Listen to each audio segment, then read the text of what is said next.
The hum of the fluorescent lights was the only sound in the otherwise silent evidence room. They called it the Foxhole, a cramped, windowless office inside the Wichita Police Department that served as the nerve center for a case that had festered like an open wound for 3 decades. Dust motes danced in the sterile glow, settling on stacks of bankers' boxes that lined the walls from floor to ceiling. Each box represented a year of failure, a year of phantom leads, a year of whispered nightmares. Inside them, the ghosts of 10 lives resided in manila folders, their crime scene photos a gallery of frozen terror. This was the BTK task force, and in February 2005, it was a ghost itself. A single detective, Lieutenant Ken Landwehr, sat at a cluttered desk, nursing a cup of coffee that had long gone cold. He was a man carved from the flinty Kansas prairie, a veteran with the weary eyes of someone who had stared into the abyss for so long that the abyss had become a familiar, if horrifying, acquaintance. The phones weren't ringing anymore. The tips had dried up years ago. The city and seemingly the world had moved on, but the monster who called himself BTK remained a specter, a boogeyman who had orchestrated a reign of absolute terror and then simply vanished, dissolving back into the suburban landscape like morning mist. The silence was a testament to the killer's discipline. He had last been heard from in 1991, a taunting postcard that stopped as abruptly as a scream cut off by a hand. For 14 years, nothing. Landwehr and a dedicated few refused to let the embers of the case grow completely cold, but hope was a luxury they couldn't afford. They were caretakers of a tomb, tending to the memory of a predator who had slipped through their fingers by being, in the most terrifying way, perfectly, maddeningly ordinary. The psychology was baffling. This wasn't a transient, a social outcast. The communications, the intricate knots, the methodical planning spoke of organization, of a double life so perfectly maintained that the seam between the monster and the man was invisible. They called him BTK, a moniker the killer himself had coined in a letter years earlier, a chillingly bureaucratic acronym for his perverse methodology: bind, torture, kill. It was a clinical summary of a process that began with the shattering of a window pane, the cutting of a phone line, and the emergence of a shadow in a family's hallway. The first act of this decades-long nightmare had unfolded on a frigid January morning in 1974. The targets were the Otero family. Joseph, a 38-year-old father and Air Force veteran, his wife Julie, and 2 of their 5 children, 11-year-old Josephine and 9-year-old Joseph Jr., had left for school that morning with no idea that their home had been marked. When Joseph Otero Jr. returned from school that afternoon, he found a profound and unsettling silence where the warmth of his family should have been. His parents' bedroom door was closed, a strange detail. He opened it to a scene that would shatter his world.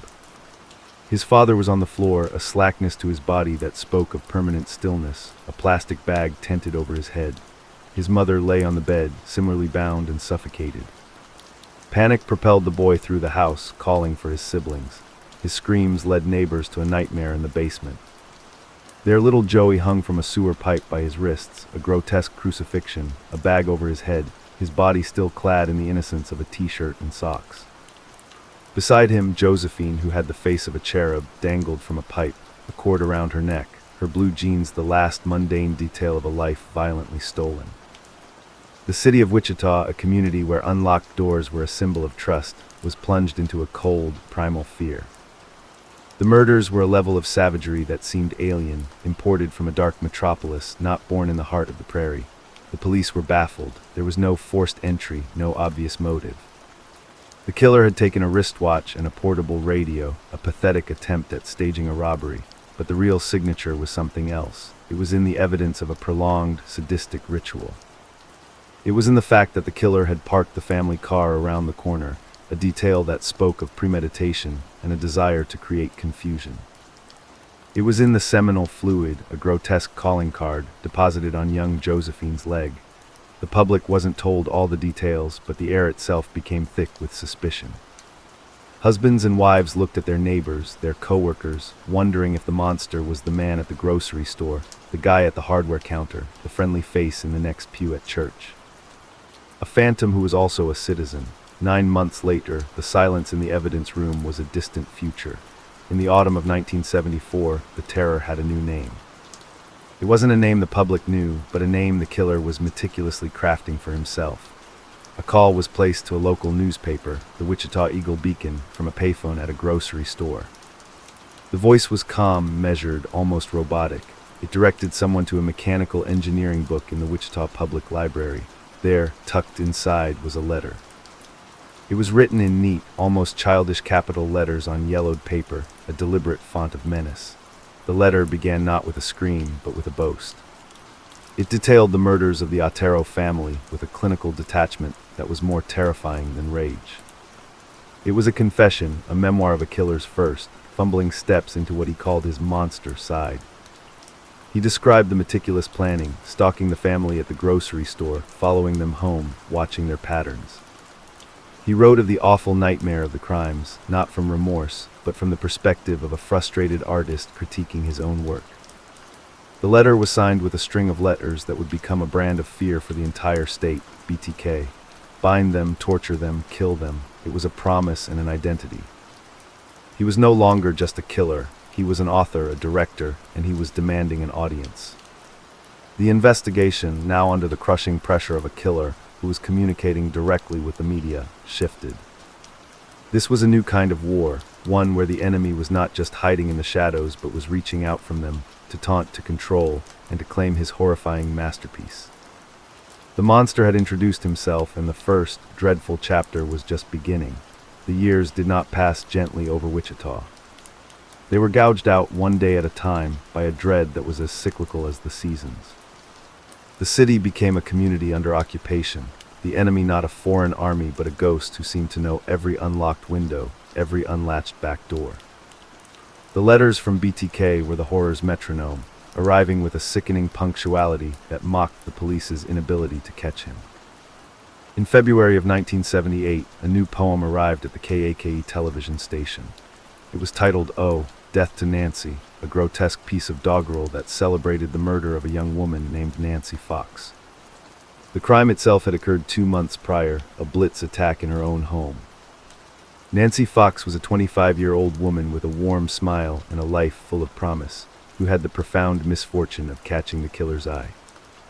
He had cut the phone lines to her small house, shattered a pane of glass in the back door, and slipped inside, a shadow coalescing into human form in her bedroom doorway. He was a flashlight beam, a ski mask, a .22 caliber pistol. He was a voice that promised not to hurt her if she cooperated, a lie so profound it defied belief.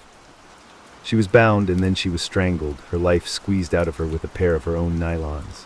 Afterward, the monster moved through the house with the calm of a homeowner. He made a phone call to the police himself, his flat, monotone voice reporting a homicide at 843 South Pershing. "You will find a homicide at 843 South Pershing," he'd said, a businesslike tip that was both a confession and a mockery. The dispatcher had begged him to stay on the line, but the line had gone dead. He had vanished again, absorbed into the icy January night. The poem, "Oh." Death to Nancy was a sickening artifact of his pride. The police, led by Landwehr, who had now dedicated his life's energy to the BTK abyss, dissected every word for hidden meaning.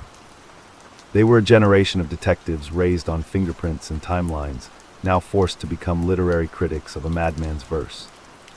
The poem spoke of a perfect and lovely victim, of a monster completing his sin.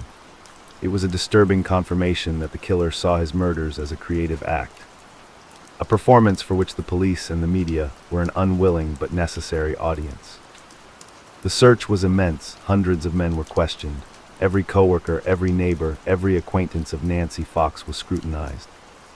The police were looking for a phantom, a man capable of this level of sadistic control, who then, presumably, put on a tie and went to work, ate dinner with his family, and slept soundly at night. They didn't know it then, but the profile they were building was dangerously incomplete. They were looking for a social failure, an obvious deviant who lived on the fringes. The reality was far more terrifying. A year later, the waiting game took a turn. The BTK predator, seemingly agitated by the lack of what he considered adequate homage, was waiting for a victim who did not arrive. His 63-year-old intended target, Anna Williams, a graceful dancer who lived alone, was away visiting family. He broke in and waited, a sinister patience filling the empty hours.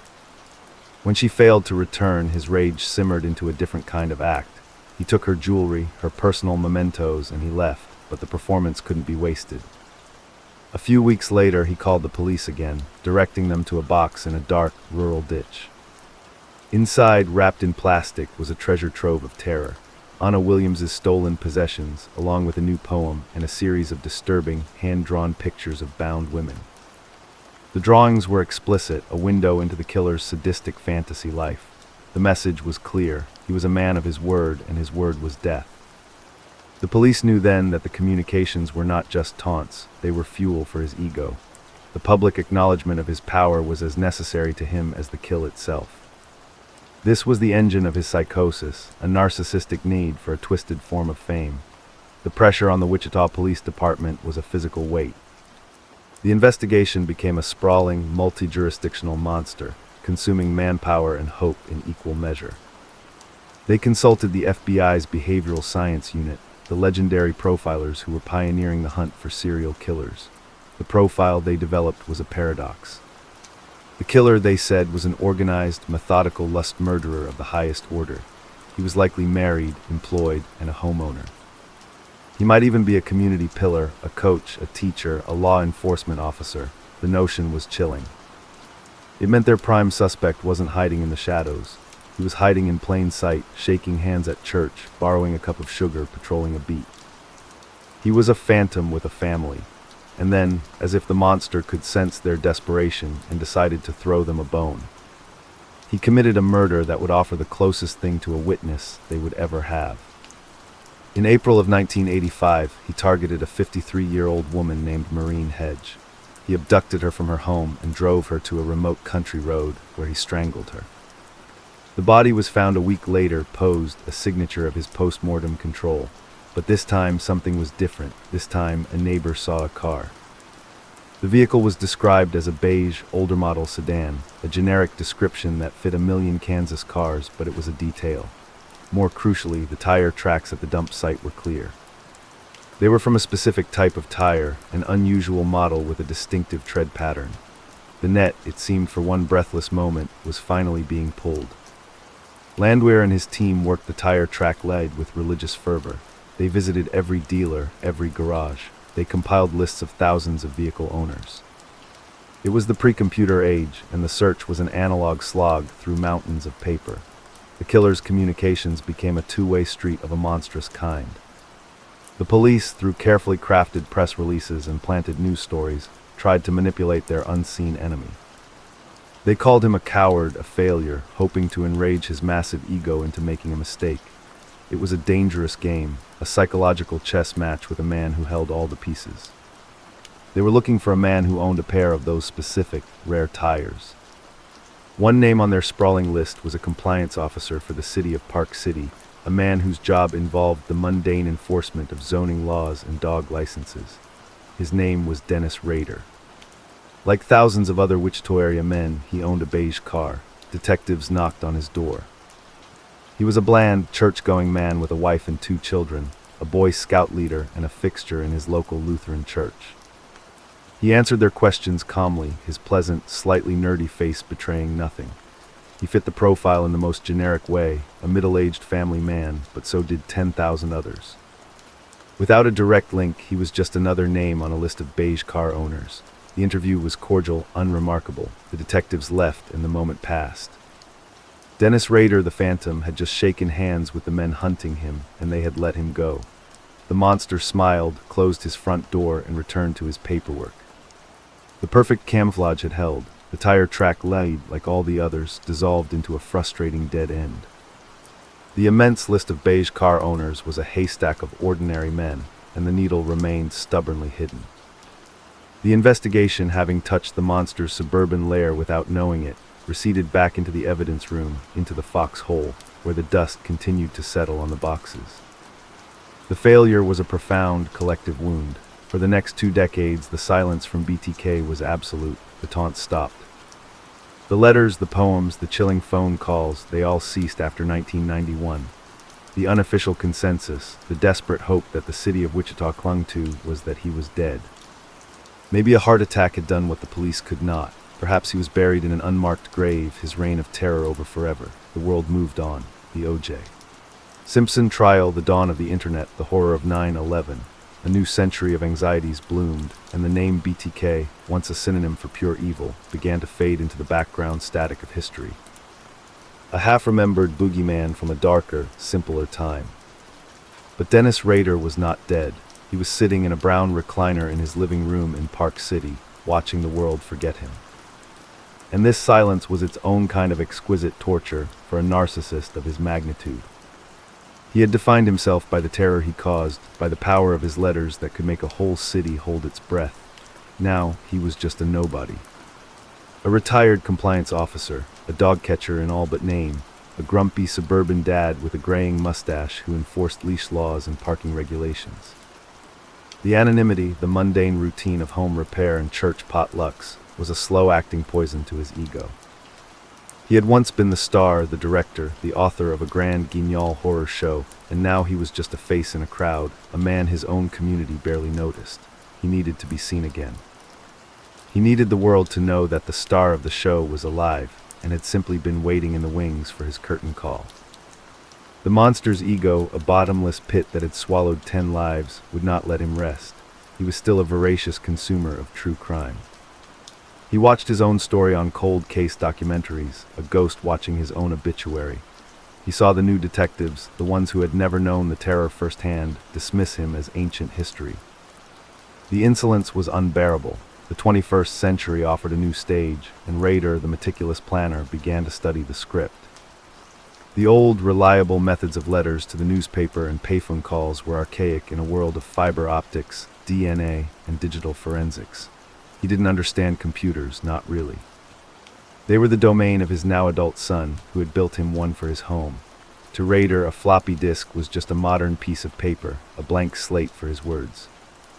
He had no concept of the invisible data, the digital fingerprints that cling to every file, the ghost in the machine. His plan was a patchwork of old habits and new arrogance.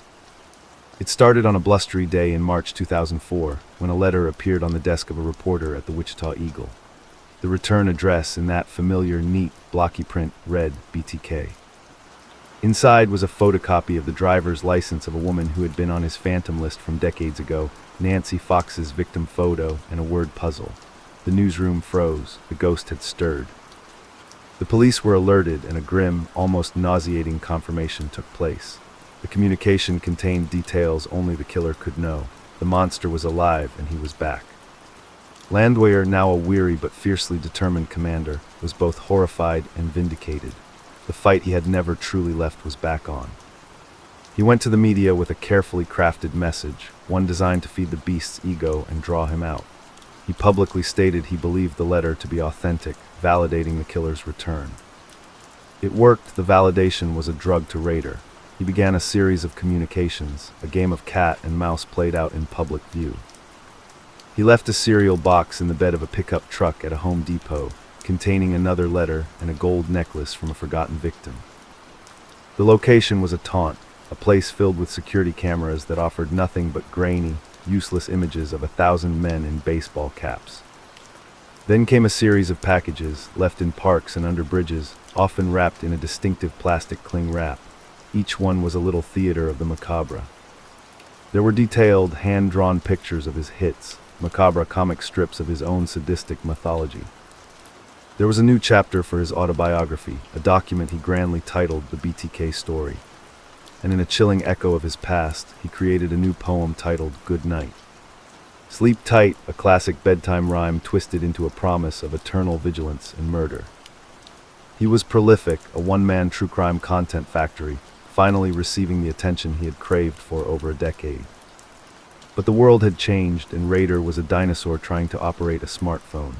He asked, in one of his communiques, a question that revealed the vast, self-destructive chasm of his ignorance.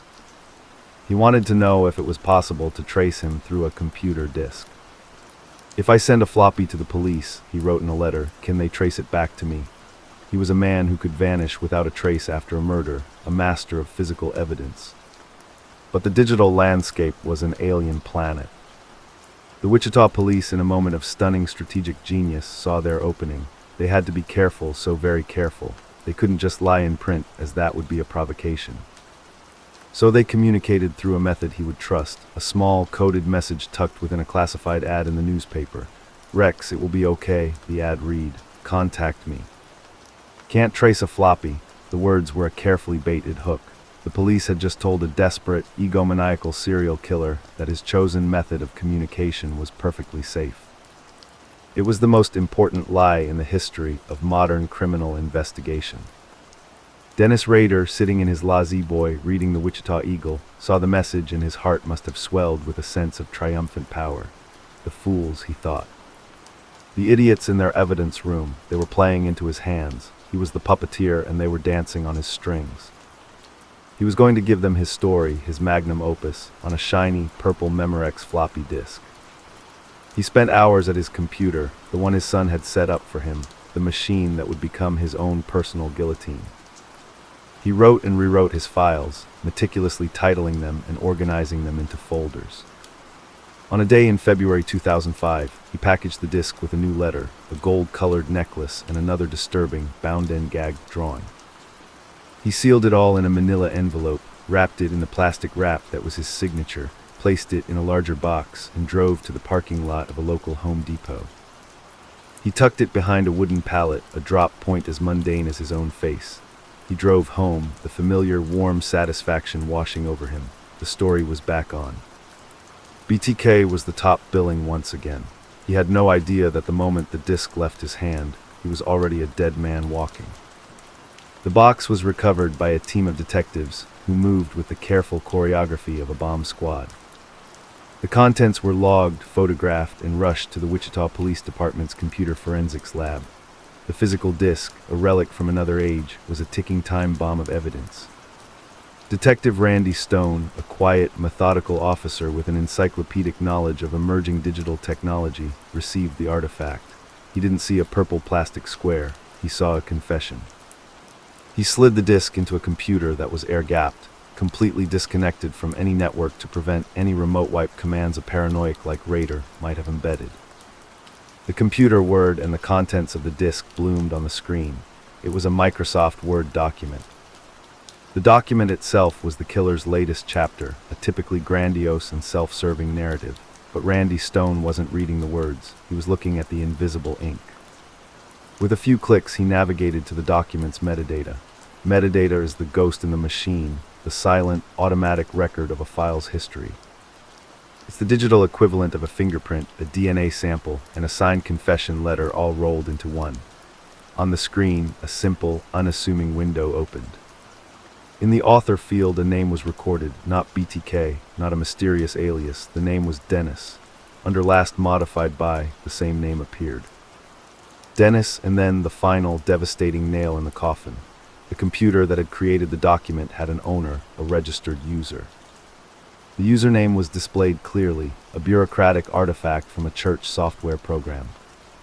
It read Christ Lutheran Church. The monster who had taunted a city for 31 years with profound cleverness and diabolical patience had left his name, his alias. And his place of worship on a piece of plastic, he thought, was a blank slate. The phantom was no longer a ghost. He was a 60-year-old man named Dennis who attended Christ Lutheran Church in Park City, Kansas. The foxhole, for the first time in its grim existence, was not a crypt but a war room on the verge of a final, decisive victory. Landwehr stared at the name on the screen. It was a name that had floated on the periphery of the investigation decades ago, a beige car, a forgettable face. The pieces began to click into place with the terrible, silent precision of a lock turning. Dennis Rader, the compliance officer, the Boy Scout leader, the church president. The family man who had blended so perfectly into the Kansas backdrop that he had become invisible. The name wasn't just a lead, it was the answer to a 31-year-old question. The hunt was no longer for a phantom, it was for a neighbor, and they knew exactly where to find him. The trap was set, but it had to be sprung with absolute, undeniable certainty. They needed his DNA to match the profile they had secretly collected from one of his earlier crime scenes, a drop of blood from the Otero house. The final act of the terrible BTK play was about to begin, and this time, the director would not be the one writing the script. The fluorescent hum in the foxhole had been replaced by a new, electric silence. It was the quiet of absolute, razor-sharp focus. The name sat on the whiteboard now, a name that had once been just another line on a list of beige car owners from a dead-end lead 2 decades prior. Dennis Rader. Lieutenant Ken Landwehr stared at it, the steam from a fresh cup of coffee curling into the air, forgotten. The ghost of a suspicion that had haunted him for 20 years was now a hard, digital fact staring back from a computer screen. The metadata from the purple Memorex floppy disk was a confession written in code, a trail of digital breadcrumbs leading directly from the killer's ego to his front door. But a name on a disk, however damning, was not a conviction. It was a key to a door, but they still needed to walk through it and find the monster inside, with his hands still bloody from the evidence. The final, treacherous act of a 3-decade-long tragedy was about to begin, and it had to be a masterpiece of precision. One wrong move, one spooked suspect, and he could destroy a lifetime of evidence, or worse, turn his house into a final, bloody crime scene. The first order of business was the most delicate. They had a digital ghost of a name, Dennis, attached to a file, but they needed to legally prove that the Dennis at the keyboard was the same Dennis Rader who lived a life of such profound. Surgical normalcy. The link was a church, Christ Lutheran Church. The username on the file was a direct, devastating breadcrumb. A background check on the church's leadership brought up a familiar face. The president of the congregation was Dennis Rader. The same man who enforced leash laws in Park City was the spiritual shepherd of a Lutheran flock. The irony was a bitter, suffocating cloud. A man who bound, tortured, and killed in the name of his own demonic pleasure was also a man who passed the collection plate and led prayers.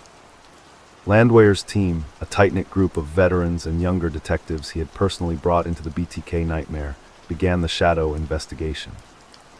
They called it Project Fox Hunt, a name that finally, after all these years, had the scent of prey in its title. The surveillance was immediate and absolute. They couldn't risk a full, overt tale that would alert a man who had proven himself to be preternaturally aware of his surroundings. Instead, they used a grid of static observation posts. A utility van parked down the street with a clear view of Rader's modest, brown-shingled ranch house on Independence Street, a detective disguised as a jogger.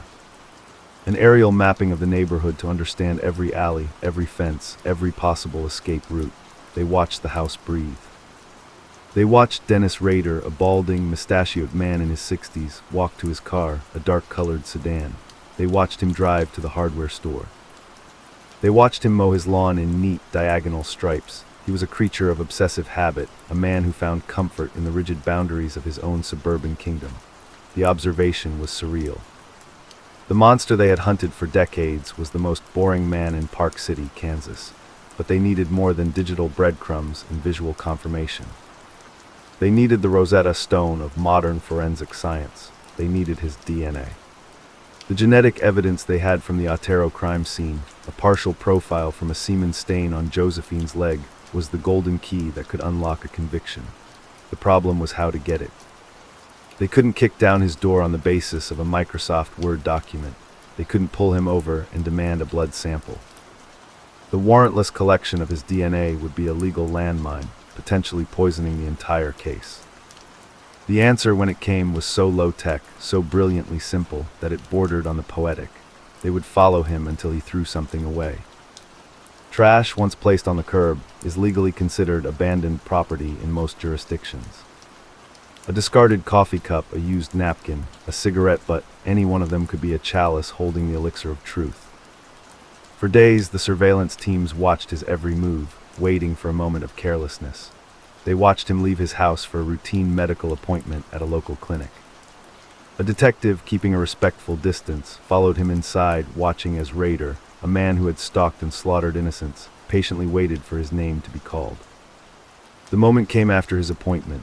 He stepped out of the clinic, crossed the parking lot, and pulled a piece of gum from his pocket, unwrapping it and popping it into his mouth.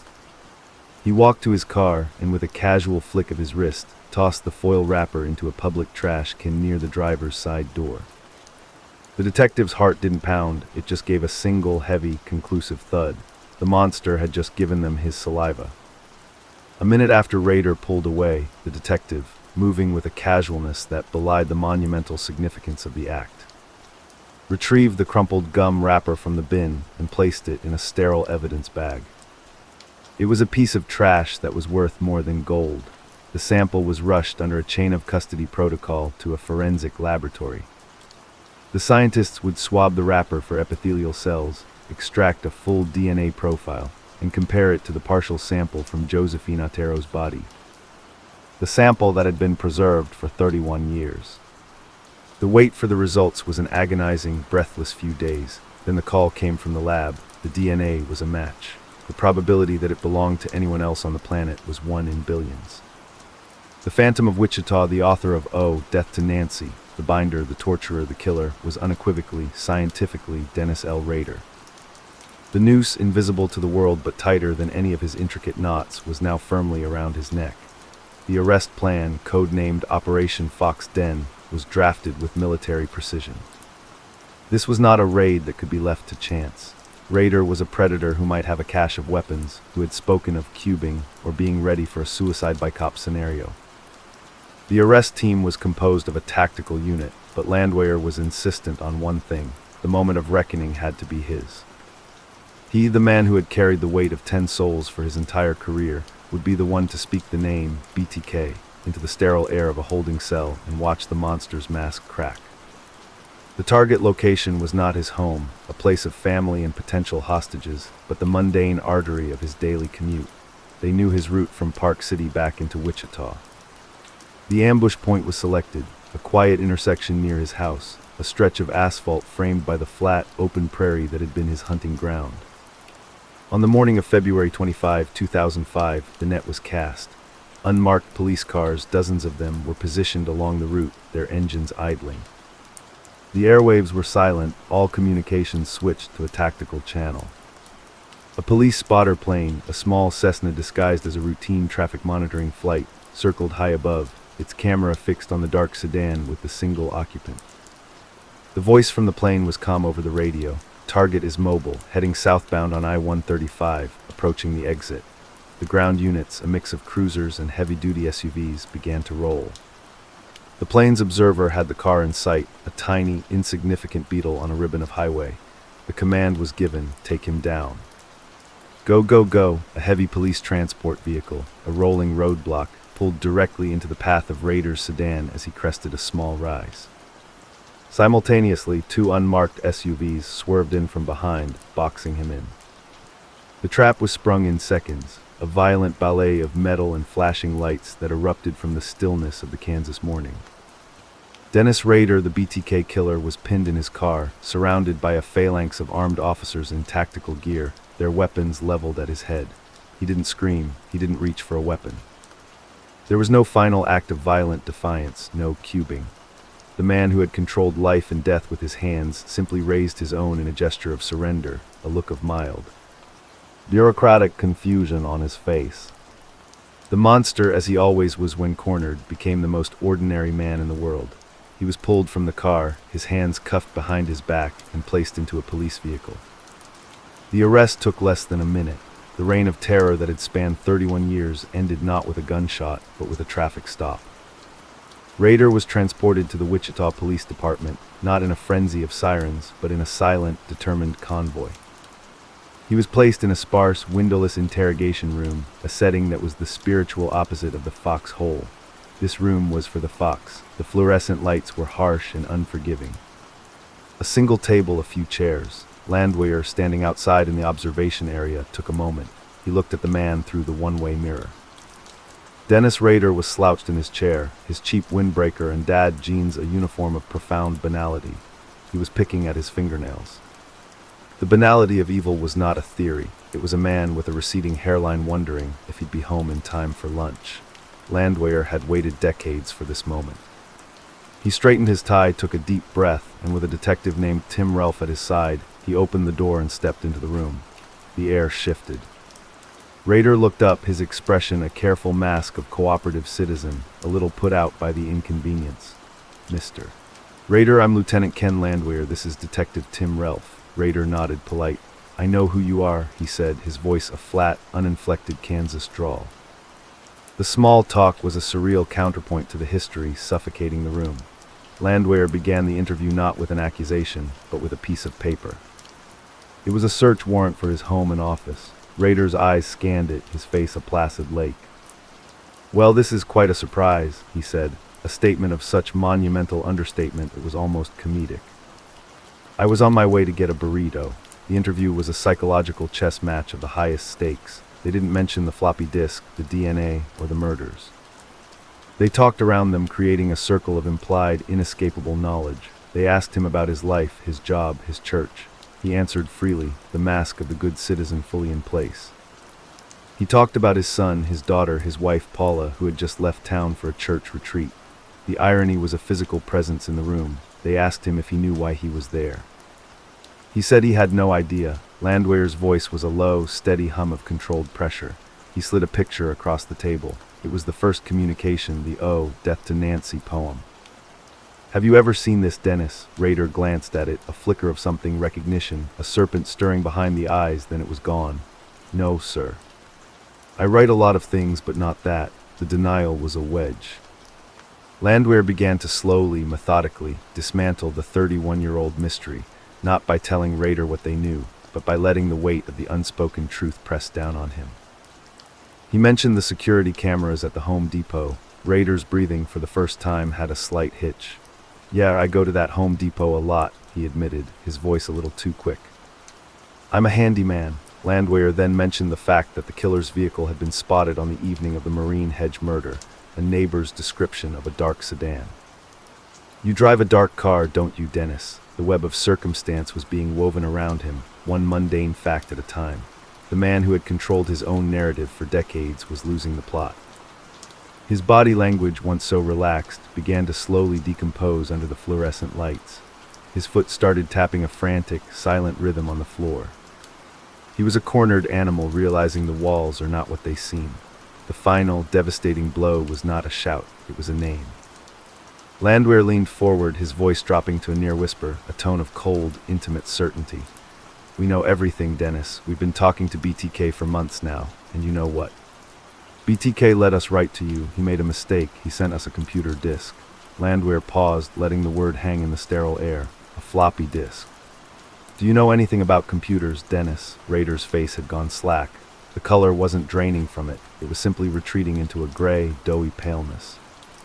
The mask of the good citizen was dissolving. "Not really," he mumbled. Landwehr drove the point home, the fatal, beautiful simplicity of the monster's self-destruction. "Well, that's the thing.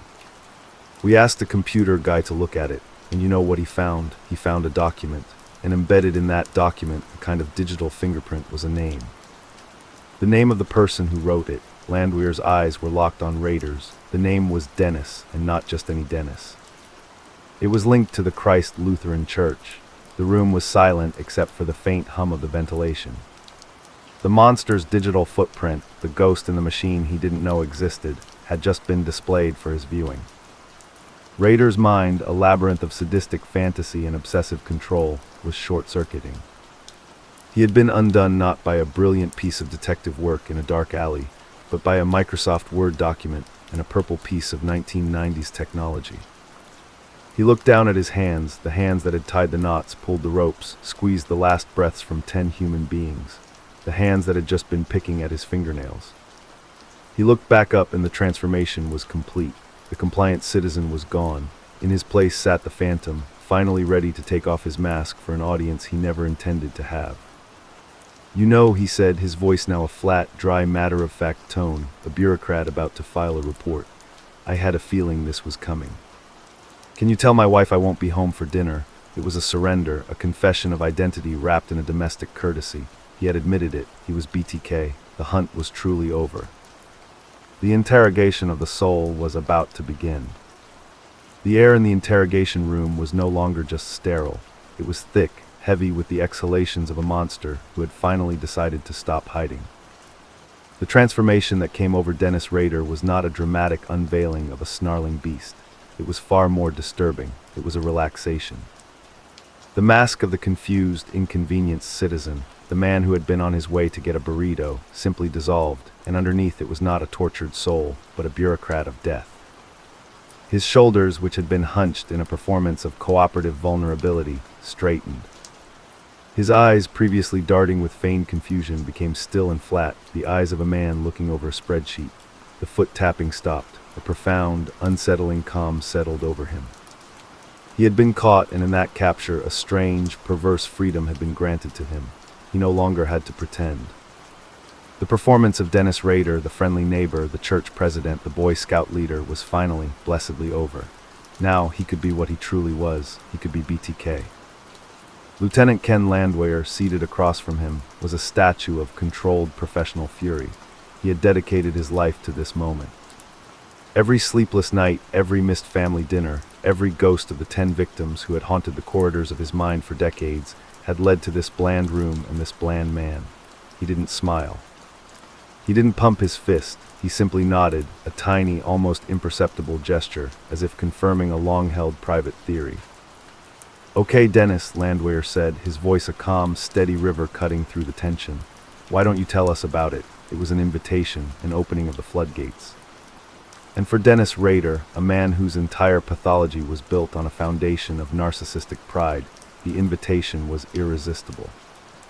The world had forgotten him, and now, the most important people in his universe, the detectives of the Wichita Police Department, were his captive audience. The interrogation that followed was not a confession in the traditional sense of tearful remorse. It was a presentation. It was a lecture. It was a guided tour through the curated museum of his own evil, led by a docent with a monotone voice and a complete absence of human empathy. He began with what he called his first project. The words were a clinical obscenity.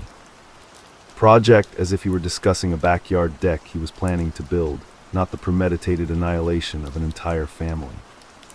He spoke of the Ateros not as people, but as variables in a dark equation. He corrected a detail the police had wrong for years. He hadn't parked the family car around the corner to cause confusion. He'd moved it because he was a meticulous man who valued a clean, uncluttered crime scene. He described entering the house on Edgemore Street on that January morning in 1974 with a detached, technical precision. He spoke of cutting the phone line, a signature he would repeat. He spoke of the surprise of finding Joseph Atero, the father, still home. The original plan, he explained, was a mother-daughter fantasy. The presence of a man, a veteran no less, was an unplanned variable, but one his monster side dealt with efficiently. He described the struggle with Joseph, the binding of the hands and feet with cord he had brought in his hit kit, a tool bag of terror he always carried. He described placing the plastic bag over his head and watching the life suffocate out of him with the detached curiosity of a scientist observing a lab rat. Julie Otero, the mother, was next. He bound her, and as she pleaded for her children, he smothered the pleas along with her breath. The horror, he explained, was a means to an end, a step in a process he was perfecting.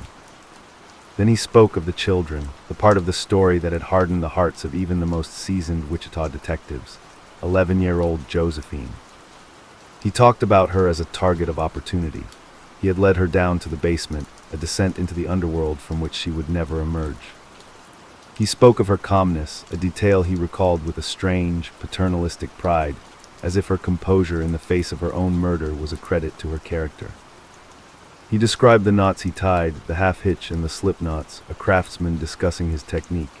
He spoke of hanging her from a pipe, the rope biting into her delicate wrists. And then, in a detail delivered with the same flat, unemotional tone, he described the final, unspeakable degradation, the seminal fluid deposited on her leg. He called it a tribute, a souvenir of the event. The room was silent enough to hear a heart break, but Landwehr and Detective Tim Relf gave him nothing but professional nods. Their faces a mask of stone. They were archaeologists of atrocity, and they needed to let the monster dig his own grave. 9-year-old Joseph Jr. was the last. Rader described him as the unexpected variable, a boy who had come home early from school, walking into a house that had already been transformed into a charnel house. Rader had simply waited for him, a shadow in the hallway, and the boy's fate was sealed.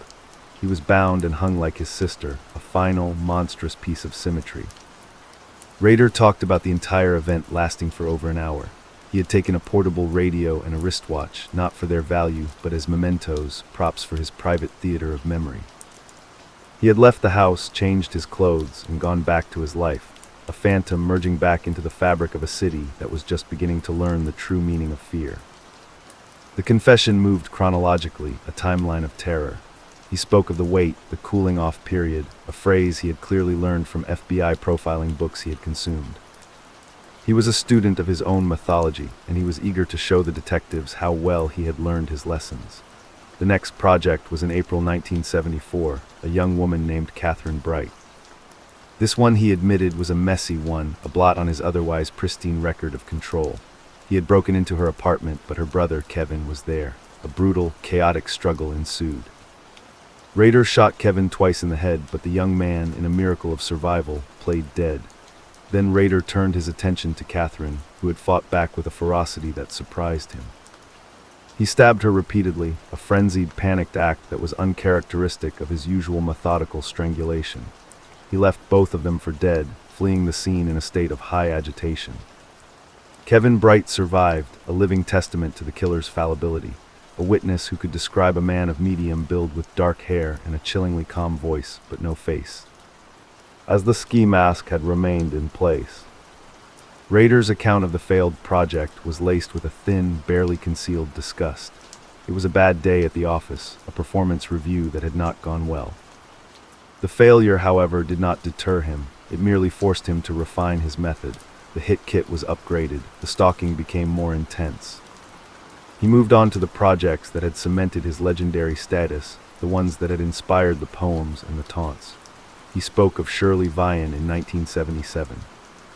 He had blocked her bathroom door, trapping her 3 children inside while he carried out the ritual. The children's screams, muffled by the door, were the soundtrack to her murder. She was bound, tortured, and strangled, her body left under a pile of blankets, a grotesque makeshift shroud. The detail about the children, their terror, was something the police had kept from the public. Rader's knowledge of it was the definitive signature of truth on his confession. Then Nancy Fox in December of that same year. He spoke of her with a tone that was the closest he came to affection in the entire confession. She was a good project, he said, a perfect and lovely victim, echoing the words of his own poem. He described the careful planning, watching her house, knowing her routine. He described the phone call to the police afterward, the one that had become a legend of horror in the department. He admitted he'd had to stop himself from laughing as he reported the homicide. A detail that sent a fresh wave of cold discussed through the observation room where other officers were watching in silence. The joy of the taunt, the power of the anonymous call, was a drug to him, a spike of ego that rivaled the act of killing itself. He spoke of his final, acknowledged hit in 1986, the one that had brought him so tantalizingly close to capture. Vicky Wedrell, a young mother. He had posed as a telephone repairman to get inside her house. This was a new evolution, a social engineering tactic that showed his growing confidence. Once inside, the mask went on and the monster took over. The act was brutal and quick, but it was what happened after that was a turning point. A neighbor had seen a man in a beige sedan. The tire tracks at the scene were from a unique, rare model of tire, and Dennis Rader, compliance officer, had owned a beige sedan with those exact tires. The police had come to his door. He recalled the interview with Landwehr, a name he now spoke with a disturbing familiarity. He described the fear, the cold wash of adrenaline when the detectives, Landwehr among them, had sat in his living room, asking him routine questions. He had been calm, he explained, because he was prepared. He had a cubing plan, a suicide by cop scenario, but he didn't need to use it. The detectives were looking for a monster, and all they saw was a boring, slightly awkward city worker. The camouflage had worked. He admitted, with a flicker of what could only be described as professional respect, that Landwehr was a worthy adversary. The interview had ended, and the detectives had left. Rader had gone back to his paperwork, a ghost who had just shaken hands with his hunters. The narrow escape, far from scaring him into retirement, had been an intoxicating validation of his own superiority. He was smarter than them. He was invisible. The narrative then entered a long, silent period, the dark ages of BTK. He spoke of his plans, his fishing expeditions, where he would stalk potential victims, breaking into their homes just to feel the fabric of their lives, to steal a piece of jewelry or a driver's license. He was a collector of souls, and these trinkets were his inventory. He admitted to a series of uncharged murders, a chilling revelation that widened the scope of his horror. He spoke of a young woman whose name he never knew, a transient he had picked up, killed, and dumped under a bridge. He spoke of 2 women whose remains had been found in a remote Kansas location, cases that were now, in this bland interrogation room, being horrifically solved. The list of the dead was growing, a dark census of his secret life. He talked about his retirement from killing, but not from the fantasy.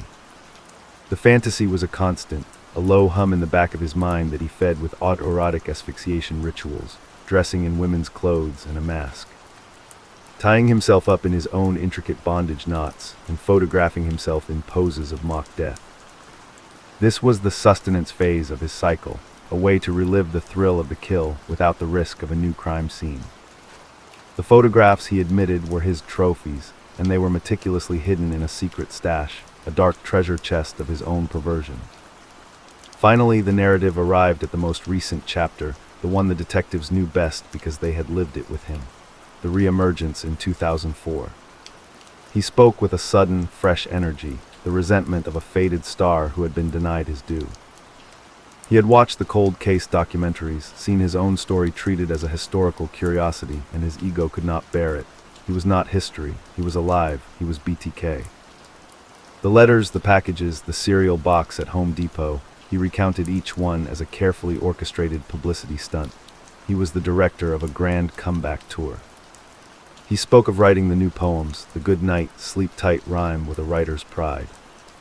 He described the thrill of the drop-offs, the secret knowledge that he was once again the center of the police's universe. And then Landwehr, sensing the crescendo of the killer's narcissistic aria, steered the conversation to the end. "Tell us about the computer disk, Dennis." Rader's entire demeanor shifted. The confident lecturer faltered. The arrogance gave way to a flicker of profound, almost childlike embarrassment. This was the part of the story he didn't want to tell, the denouement that mocked his carefully constructed self-image as a criminal mastermind. "I'm not really a computer person," he said, his voice dropping a register, losing its professorial edge. "My son, he set it up for me. I just used it to type things." Landwehr, with a poker face that belonged in a Hall of Fame, asked the question that he and the entire task force were dying to hear answered. "You asked us in a letter if we could trace a floppy disk. Do you remember that?" Rader nodded, his eyes looking down at the table. "I thought I was being clever," he mumbled, a man confessing to a silly mistake, not 10 murders. "I thought if I asked and you said it was okay, then it really was okay. I didn't know about all the other stuff it saves." Landwehr pressed, his voice deceptively soft. "The metadata." Rader looked up, his expression one of genuine, bewildered defeat. "The what data?" He was a man who had mastered the intricate physics of a hangman's knot, who could disable a phone line in seconds, who could stalk a victim for weeks without being seen. But the invisible, digital footprint of a Microsoft Word document was a magic he could not comprehend. He had handed the police his identity on a purple piece of plastic because he fundamentally did not understand the technology of his own time. The monster who had terrorized the city for a generation was undone by a file extension and a save as prompt. He confessed to typing the document on his son's old computer, the one that had been handed down to him. He didn't know the name Christ Lutheran Church was embedded in the software's registration. To him, the disk was just a blank slate. The irony was a suffocating presence in the room. The most meticulous, organized serial killer in modern history had been caught by his own monumental, anachronistic ignorance. The confession of the floppy disk broke the final dam. The lecture was over, the museum tour was complete. Now it was time for the guided physical tour. Rader, his manacles rattling softly, was led out of the interrogation room and into a police car for a drive to his home at 6220 North Independence Street in Park City. He was now an active participant in the collection of evidence against himself, a dispassionate guide pointing out the locations of his hidden life. The house itself was a monument to suburban camouflage, a neatly trimmed lawn, a modest, split-level facade. This was the home of a church president, a Boy Scout leader, a man who complained about noise violations in the city council. A patrol car was already stationed out front, and the shockwave of his arrest was beginning to ripple through the quiet neighborhood.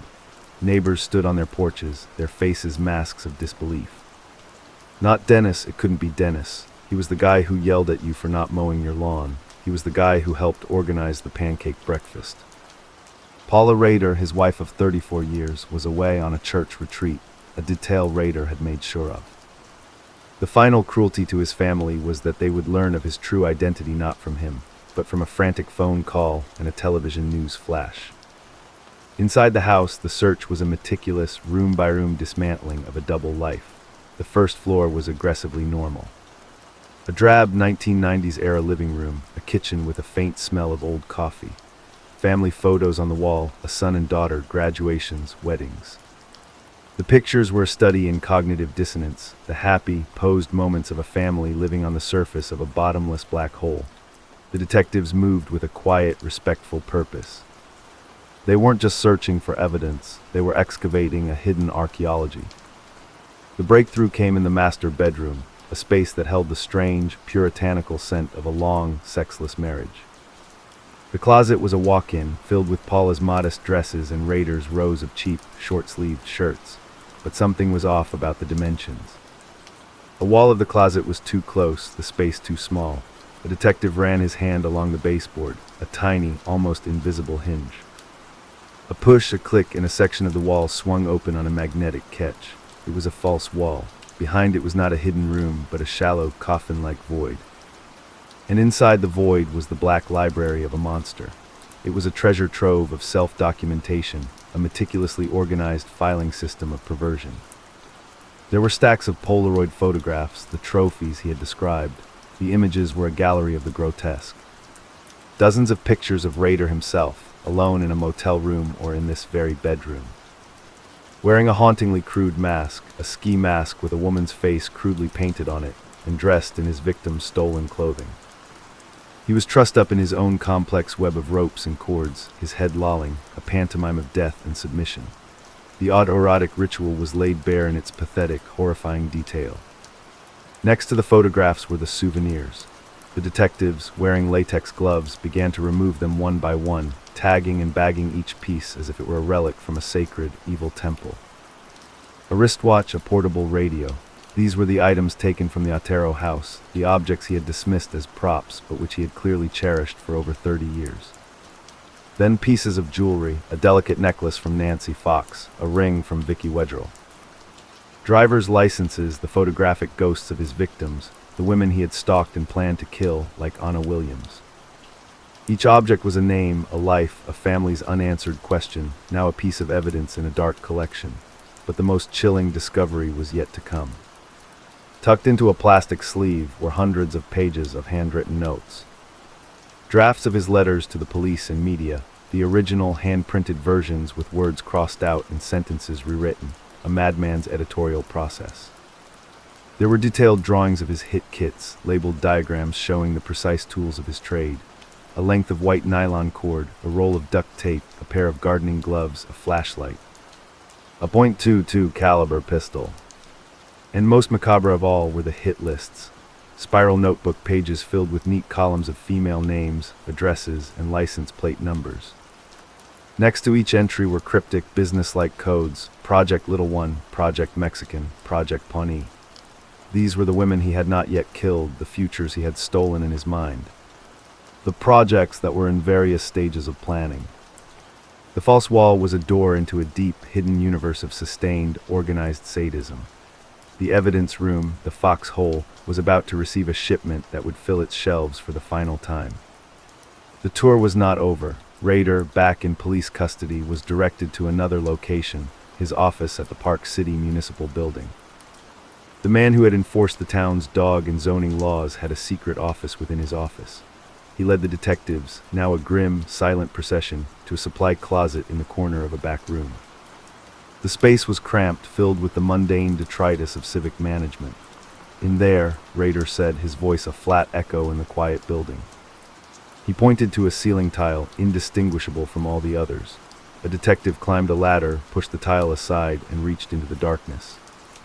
His hand emerged holding a black, nylon police-style equipment bag. It was a hit kit, a spare, one he had kept at work, a chillingly audacious hiding spot. The kit was unzipped. Inside, neatly coiled like a nest of sleeping snakes, were the essential tools of the BTK ritual. A length of white nylon cord, a roll of silver duct tape, a pair of black leather gloves, and a large hunting knife. The instruments of death had been stored just a few feet from where Rader had written parking tickets and filed paperwork, a monstrous secret kept in plain sight. Hidden above a ceiling tile in a government building. The double life was no longer a theory, it was a physical, tangible, horrifying reality. The final, most difficult confession was not about a crime scene, but about a state of mind. In the days that followed his arrest, as the world erupted in a media firestorm, and the name Dennis Rader became a global synonym for duplicity, the interrogations continued. Landwehr wanted to understand the scene, the invisible, impossible scene that had allowed the monster and the man to coexist for 3 decades. He asked Rader about his family, Paula, his wife, Brian, his son, Carrie, his daughter. Rader's demeanor shifted again. When discussing his murders, he was a technocrat, a lecturer. When his family was mentioned, a strange, almost mechanical performance of emotion would begin. His voice would falter, his eyes would try to well up with tears that didn't quite come. They didn't know anything, he said, his voice a strained whisper. That was my life, this was my other life, I was a good father. A good provider. He spoke of installing a security system in his own house, not to keep the police out, but to protect his family from a monster he knew was out there, because the monster was him. He knew the mind of a predator, and he was terrified that another predator would target his own family, a perverse, narcissistic projection of his own evil. He claimed the BTK persona was a separate entity he called Factor X, a monster that would take over, complete the project, and then retreat, allowing good Dennis to return to his suburban life. The explanation was a classic psychopathic construct, a way to disavow responsibility while simultaneously taking pride in the monster's accomplishments. He was both the actor and the director, a man who would strangle a young mother on a Tuesday and coach his son's baseball team on a Wednesday with no psychological conflict whatsoever. The compartmentalization was absolute, a feat of mental engineering that defied all understanding of a unified human conscience. The world outside the interrogation room was in a state of shock. The press conference held by the Wichita Police Department was a global media event. The room was packed, a wall of cameras and microphones pointed at a grim-faced Ken Landwehr. The city, the nation, the world had been waiting for this moment. The manhunt for BTK was a legend of true crime, a story of a ghost who had haunted the heartland. And now the ghost had a face, a name, a house in a quiet suburb. The revelation was a cultural earthquake. Landwehr, with the steady, measured tone of a man who had finally, after a lifetime, delivered on a promise, announced the arrest. The bottom line is, BTK is arrested. The words were simple, final, and the room erupted, not in cheers, but in the frantic, machine-gun clatter of camera shutters. The emotional release was immediate and global. For the families of the victims, the news was a complex, devastating relief. Charlie Otero, the eldest son who had escaped the 1974 slaughter because he was at school, was now a graying man in his 50s. He had spent his life carrying the weight of his family's murder, a survivor's guilt that had been a constant companion. He watched the press conference, and the tears that fell were not just of sorrow, but of a profound, tectonic shift in his soul. The boogeyman who had stolen his parents, his little brother, and his little sister was not a demon. He was a paunchy. Balding compliance officer who had been caught because he didn't understand a computer disk. The banality of the evil was the final, cruelest twist. The legal process began its slow, grinding march. Dennis Rader was charged with 10 counts of first-degree murder. The courtroom became the new stage. He was represented by public defenders, as his life savings were a modest pension and a house that was now a decontaminated crime scene. His family, shattered and hiding from the media onslaught, was nowhere to be seen. Paula Rader filed for an emergency divorce, a legal severing that was the final, tragic act of a 34-year marriage built on a foundation of absolute lies. On June 27, 2005, Dennis Rader appeared in a Sedgwick County courtroom for his arraignment. The gallery was a pressure cooker of raw emotion, filled with family members, journalists, and the simply curious who had come to see the monster in the flesh. The judge, a stern figure named Gregory Waller, presided over the procedural step. The prosecution, led by District Attorney Nola Foulston, a fierce and brilliant legal mind who had spent months preparing for a trial that would be a descent into the darkest circles of human depravity, was ready for war. But a trial was not what Dennis Rader wanted. A trial, with its rules of evidence and cross-examination, would have stripped him of his narrative control. He had confessed on his own terms, a monologue of power. The thought of his trophies, his photographs, his pathetic autoerotic bondage images being displayed to a jury and broadcast to the world as a display of his perversion, not his power, was unbearable. He wanted to be seen as a criminal mastermind, not a pathetic, middle-aged man in women's lingerie and a homemade mask. So when the judge asked the standard question, "How do you plead to the charges?" the room held its breath. Rader, standing in an orange jumpsuit, his glasses perched on his nose, his hair neatly combed, looked directly at the judge. His voice was the same flat Kansas drawl he had used to report a fictitious barking dog to a neighbor. "Guilty," he said. The word was a thunderclap. Then he said it 9 more times, once for each count, a mechanical recitation of guilt that was more chilling than any outburst of emotion. The judge then asked him to describe, in his own words, what he had done to warrant a guilty plea. The court had to establish a factual basis for the plea. This was the moment the public record would receive its final, indelible stamp. Nola Faustin stood, her voice a controlled, righteous blade. She began to recite from the bench a clinical summary of each murder. She started with the Otero family. She described the binding, the torture, the strangulation, the hanging of the children. Her voice was unwavering, forcing the courtroom to look at the reality of the horror without the protective filter of time. Then she paused and she turned to Rader. "Is that correct, mister?" Rader, the monster in his element, took a small breath. He proceeded to give the court a testimony that was, in its own way, more horrific than the murders themselves. He began to speak not as a defendant, but as a subject matter expert, correcting minor factual inaccuracies in the state's summary with a bureaucrat's pedantic attention to detail. "If I may, Your Honor," he said, "the knot on the boy was not a slip knot. It was a half-hitch with a secondary loop." The courtroom sat in stunned, frozen silence. He was lecturing the judge on the knot-tying specifics of a child's murder. He continued, his voice a low, dispassionate hum. He spoke of Josephine Otero, a child whose life he had stolen in the most brutal way imaginable. And he described her final moments with a tone a grocer might use to describe the quality of a piece of fruit.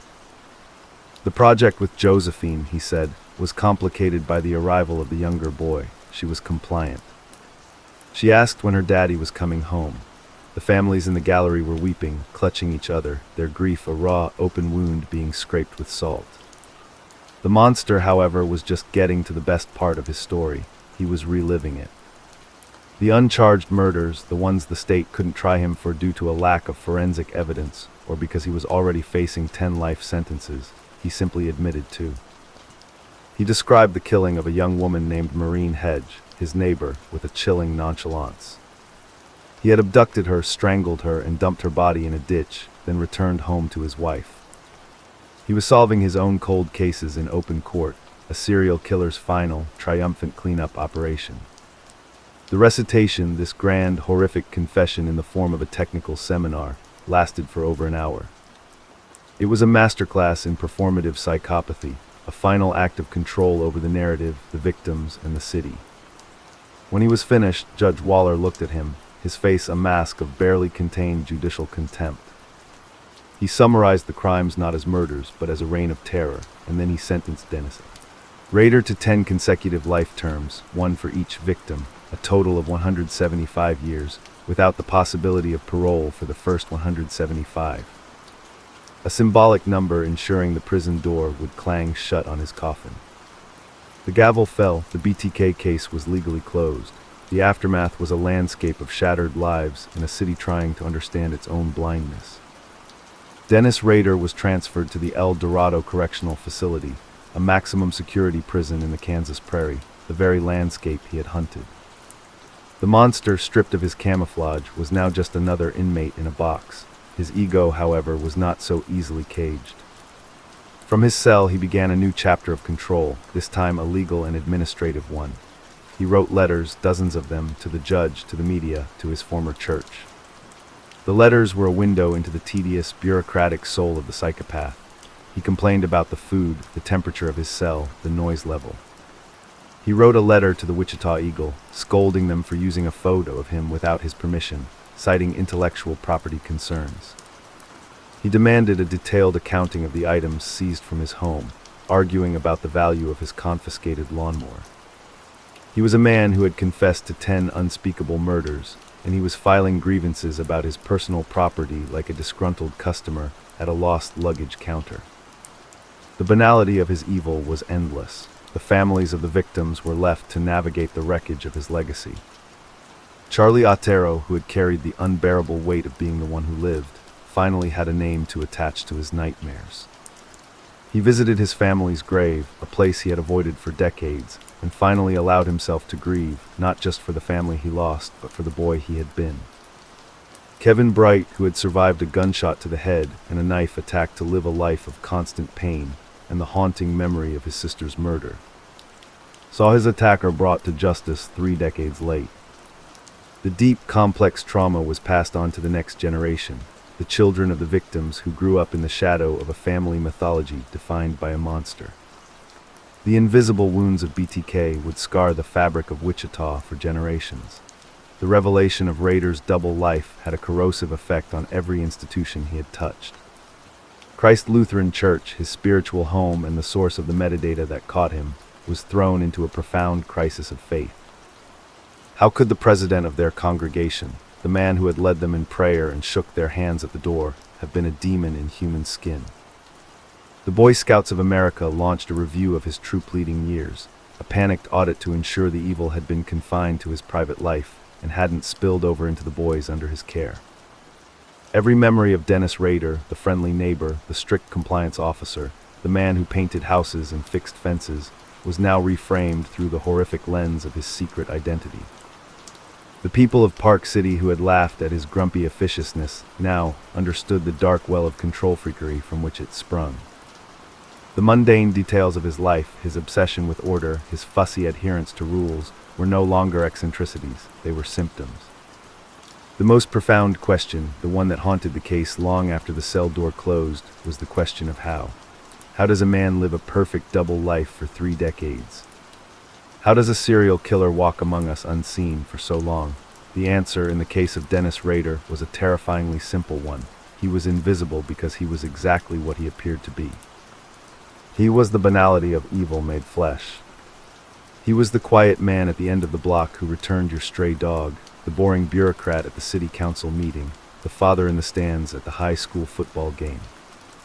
His camouflage was not a mask of charisma or charm. It was a mask of absolute, aggressive normalcy.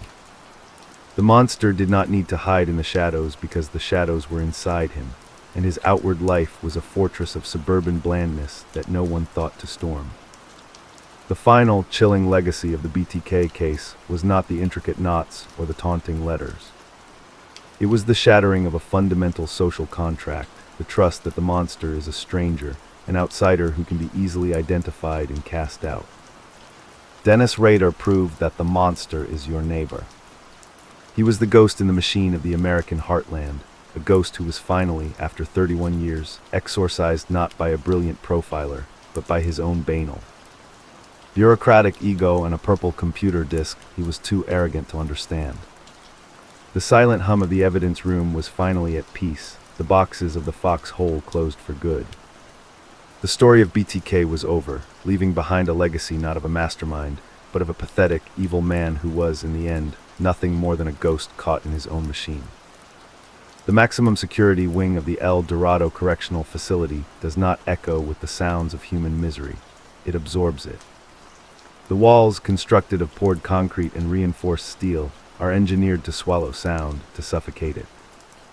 The screams, the pleas, the manic ramblings of men who have been stripped of everything, but their own broken minds are deadened to a low, constant hum. A white noise of despair that is as much a part of the prison's architecture as the razor wire that coils along its perimeter. It was here in a cell measuring 7 feet by 10 feet that Dennis Lynn Rader, the man who had called himself BTK, was delivered on a sweltering August day in 2005. The door, a solid slab of steel with a narrow slot for food trays, clanged shut behind him with a sound that was not an echo, but a full stop. The final period on a sentence that had taken 31 years to write, the cell was a universe of beige. beige walls, beige floor, a beige steel bunk bolted to the beige wall. A stainless steel toilet without a seat, a small writing desk. A single narrow window that looked out not onto the Kansas prairie he had once hunted, but onto an interior corridor, a world of perpetual, fluorescent twilight. The man who had meticulously controlled his environment, who had stalked his victims for weeks, who had orchestrated his crimes with the precision of a stage manager, was now a subject of absolute, totalitarian control. Every minute of his day was dictated by a bell: when to wake, when to eat, when to shower, when to sleep. The monster who had bound, tortured, and killed was now bound by a regimen more rigid than any knot he had ever tied. The transition from the suburban camouflage of Park City to the stark reality of a maximum security prison cell was a psychological amputation, a severing of the double life that had sustained him. Good Dennis and Factor X, the monster he had described as a separate entity, were now forced to coexist in a single 7 by 10 foot box, with no audience, no trophies, and no escape. The first weeks were a study in decompression. The prison intake process is a ritual of dehumanization designed to strip a new inmate of any lingering sense of identity or autonomy. Rader, who had once held the city of Wichita in a grip of absolute terror, was now just another number in the Kansas Department of Corrections. He was strip-searched, his pale, doughy body, a vessel that had housed unimaginable cruelty, exposed to the cold, clinical gaze of prison guards who had seen it all before. They had processed murderers, rapists, gang leaders, men whose crimes were splashed across national headlines. Dennis Rader was just another monster in a sea of monsters, and his notoriety bought him no privileges. He was issued his uniform, a standard-issue khaki shirt and trousers, the fabric rough and cheap against his skin, a far cry from the comfortable windbreakers and dad jeans of his suburban uniform. His glasses, his shield of bureaucratic anonymity, were taken and replaced with a standard-issue pair of safety spectacles. He was photographed, a mugshot that would be beamed around the world, a document of his fall. The face in the photograph was not the mask of the good citizen, nor the flat, dispassionate face of the confessor. It was a face of dazed, bewildered shock. The reality of his situation was finally, irrevocably, sinking in. He would never again feel the Kansas sun on his face as a free man. He would never again mow his lawn, attend a church potluck, or feel the secret, perverse thrill of stalking an unsuspecting woman through the aisles of a grocery store. His life as he had known it was over. The administrative processing continued. He was assigned a caseworker, a harried, overworked state employee who had seen hundreds of inmates cycle through the system. The caseworker conducted a standard psychological evaluation, a series of questions designed to assess his risk of suicide, his potential for violence, and his general mental state. Rader, ever the bureaucrat, answered the questions with the same flat, cooperative tone he had used in his confession. He was not suicidal, he explained. He was a survivor. He was, in his own words, adaptable. The caseworker noted this in the file, a clinical observation that would join the growing mountain of documentation on the mind of Dennis Rader. What the caseworker could not note, what no psychological evaluation could fully capture, was the profound, bottomless narcissism that still churned beneath the placid surface. The monster's ego, the engine that had driven his decades-long reign of terror, was not extinguished. It was merely idling, waiting for a new outlet, a new form of expression. The prison, he would soon discover, was not a tomb for his ego. It was a new, if severely constrained, stage. The cell became his world. The physical confinement was a constant, gnawing pressure. For a man whose pathology was rooted in the exercise of absolute power and control over others, the loss of autonomy was a form of torture more exquisite than any he had inflicted on his victims. He could no longer decide when to eat, when to sleep, when to use the bathroom. Every action was monitored, every movement recorded. The guards, men and women who had seen every form of human depravity, regarded him with a cold, professional detachment. He was not a celebrity to them. He was a problem to be managed, a potential threat to the orderly functioning of the institution. The other inmates, however, viewed him through a different lens. In the brutal social hierarchy of a maximum security prison, a man who had killed children, who had bound and tortured women, occupied a specific and highly precarious position. Word of his crimes, the details of the Otero murders, the hanging of little Joey and Josephine, had spread through the inmate population with the speed of a contagion. Child killers in the moral code of the prison yard were the lowest of the low, targets for retribution from men who, despite their own violent crimes, still clung to a twisted sense of honor. Rader, aware of this, understood that his survival depended on isolation. He requested and was granted protective custody status. He was moved to a special wing of the facility, a unit reserved for inmates who would be in immediate danger if placed in the general population. The isolation was a double-edged sword. It protected him from physical harm, but it also deepened his psychological isolation, trapping him in an endless loop of his own thoughts, his own memories, his own monstrous fantasies. The silence of the protective custody wing was a different kind of silence than the one that had reigned in the foxhole. That silence had been filled with the ghosts of his victims, the unanswered questions, the relentless, grinding pressure of a 31-year-old mystery. This silence was empty. It was a vacuum. There were no more secrets to keep, no more masks to maintain. The double life was over, and in its absence, a terrifying void had opened up.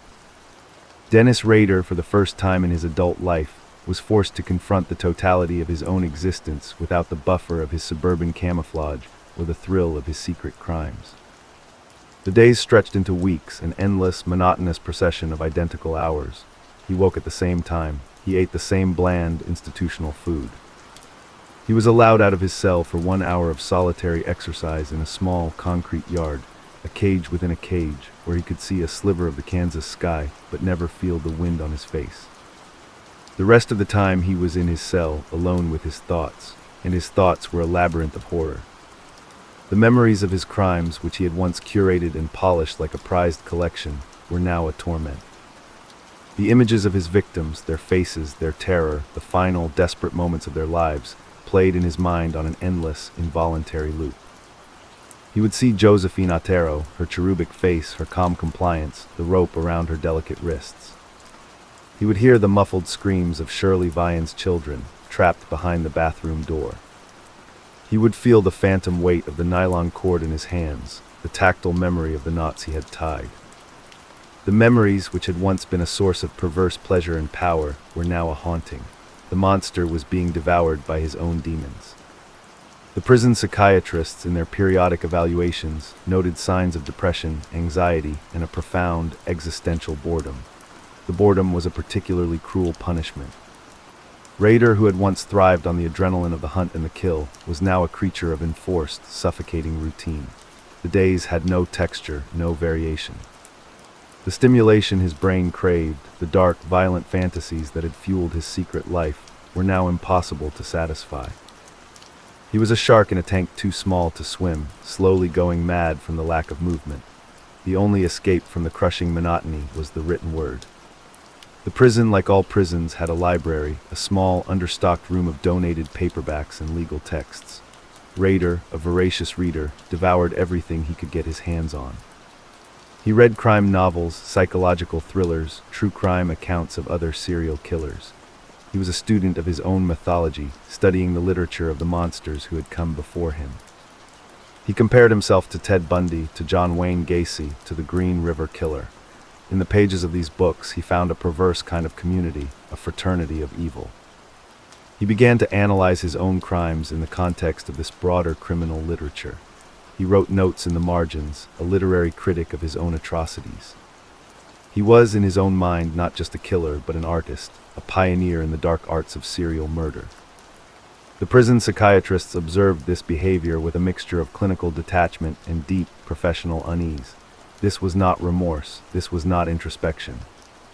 This was a narcissist curating his own legacy, refining his self-image even in the confines of a prison cell. His need for an audience, the engine that had driven his reemergence in 2004, did not die.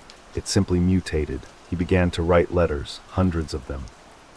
The letters were his new form of communication, his new way of reaching out from the shadows, of asserting his presence, of controlling a narrative that had slipped from his grasp. He wrote to the judge who had sentenced him, a series of rambling, bureaucratic missives complaining about the conditions of his confinement, the quality of the food, the temperature of his cell. The letters were a masterclass in narcissistic grievance, a litany of petty complaints from a man who had confessed to 10 murders. He wrote to the Wichita Eagle, the newspaper that had been the primary stage for his taunts, offering his thoughts on various news stories, correcting what he saw as factual inaccuracies in their reporting of his case. He was, in his own mind, a consultant, an expert, a resource for the journalists who had chronicled his reign of terror. He wrote to his former church, Christ Lutheran, a series of bizarre, rambling letters in which he attempted to explain his actions through the lens of his twisted, heretical theology. He spoke of Factor X as a demon that had possessed him, a narrative that allowed him to simultaneously disavow responsibility and claim a kind of cosmic, spiritual significance. The church, understandably, never responded. The most disturbing of his letters, however, were the ones he attempted to send to his family. Paula, his wife of 34 years, had filed for divorce within weeks of his arrest and had disappeared into a protective cocoon of anonymity.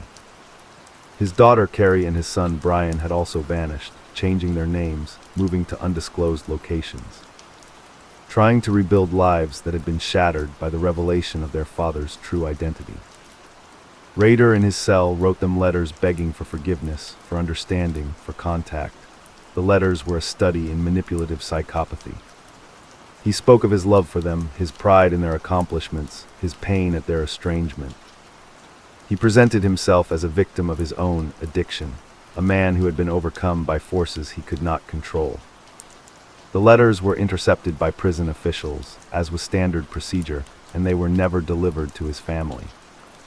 The authorities understood that allowing a psychopathic predator to contact his traumatized victims, even his own family, was a form of continued abuse. The letters were added to his growing file, a testament to his unending, insatiable need for control and connection. Years turned into a decade. The world outside the prison walls moved on. The name BTK, which had once been a national synonym for terror, faded into the background noise of a 24-hour news cycle that was constantly generating new horrors. New serial killers were caught, new mass shootings occurred, new atrocities filled the airwaves. Dennis Rader, the monster of Wichita, became a historical figure, a case study in criminal psychology textbooks, a footnote in the long, dark history of American violence. Inside the walls of El Dorado, the routine of his confinement continued with grinding, soul-crushing consistency. His hair, which had been a graying brown at the time of his arrest, turned completely white. His body, never particularly robust, became frail and stooped. The years of confinement, the poor diet, the lack of meaningful exercise took their physical toll. He began to suffer from a variety of age-related ailments. His eyesight deteriorated. His joints ached. He was moved periodically to the prison infirmary for treatment. The monster who had once seemed so terrifying, so powerful, was now a sick, aging man in a prison jumpsuit, shuffling through the corridors of a concrete mausoleum. His psychological state continued its slow, complex evolution. The prison psychiatrists, who had been monitoring him for years, noted a shift in his presentations. The flat, dispassionate affect of his confession began to crack, revealing glimpses of the roiling, chaotic emotions beneath. He would have periods of intense, obsessive productivity, during which he would write dozens of letters, fill notebooks with detailed drawings of his knots and his hit kits, and engage in long, rambling conversations with anyone who would listen. These manic periods would be followed by deep, depressive crashes, during which he would refuse to leave his cell, refuse to eat, and express vague, theatrical threats of self-harm. The psychiatrists diagnosed him with a range of conditions: narcissistic personality disorder, antisocial personality disorder, obsessive-compulsive disorder, and a profound, chronic depression. The diagnoses were a clinical attempt to map the landscape of his broken mind, but they could never fully capture the totality of his evil. He was a case study, but he was also a man who had made choices, and those choices had led him to this concrete tomb. In the second decade of his confinement, a new dimension of his isolation was enforced. The prison authorities, in response to a series of incidents in which inmates had used outside contacts to continue their criminal activities, cracked down on communication. Rader's letter-writing privileges were severely restricted. He was no longer allowed to correspond with the media. His attempts to contact his family, which had never been successful, were formally and permanently blocked. He was cut off from the world, a ghost in a machine of his own making. The silence of his cell deepened. The only voices he heard were the guards, the psychiatrists, and the occasional, carefully monitored visit from a legal representative.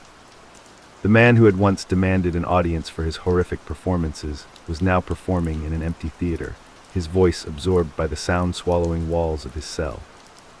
The isolation was a form of psychological asphyxiation, a slow, relentless squeezing of his ego. Despite the isolation, fragments of his interior life continued to surface. He was discovered on one occasion to have created a complex, hand-drawn fantasy world in a series of notebooks. The drawings were a disturbing amalgamation of his old bondage fantasies and a new, elaborate mythology of a subterranean empire where he was a king, ruling over a population of enslaved, bound women. The drawings were a window into a mind that had not reformed, but had simply retreated further into its own dark, labyrinthine interior. The monster was still there, dreaming his dark dreams, but the dreams had no outlet, no possibility of realization. They were a private theater of the mind, a final, pathetic refuge for a narcissist who had lost everything but his own imagination. The discovery led to another round of disciplinary actions and a further restriction of his already minimal privileges. His notebooks were confiscated, his pencils were monitored. The prison was determined to strip him of even the fantasy of control. The physical decline continued. In the late 2010s, Rader suffered a series of health crises. His heart, the organ that had pumped calmly as he had strangled his victims, began to fail. He was hospitalized briefly in a secure medical wing, where he was treated for congestive heart failure.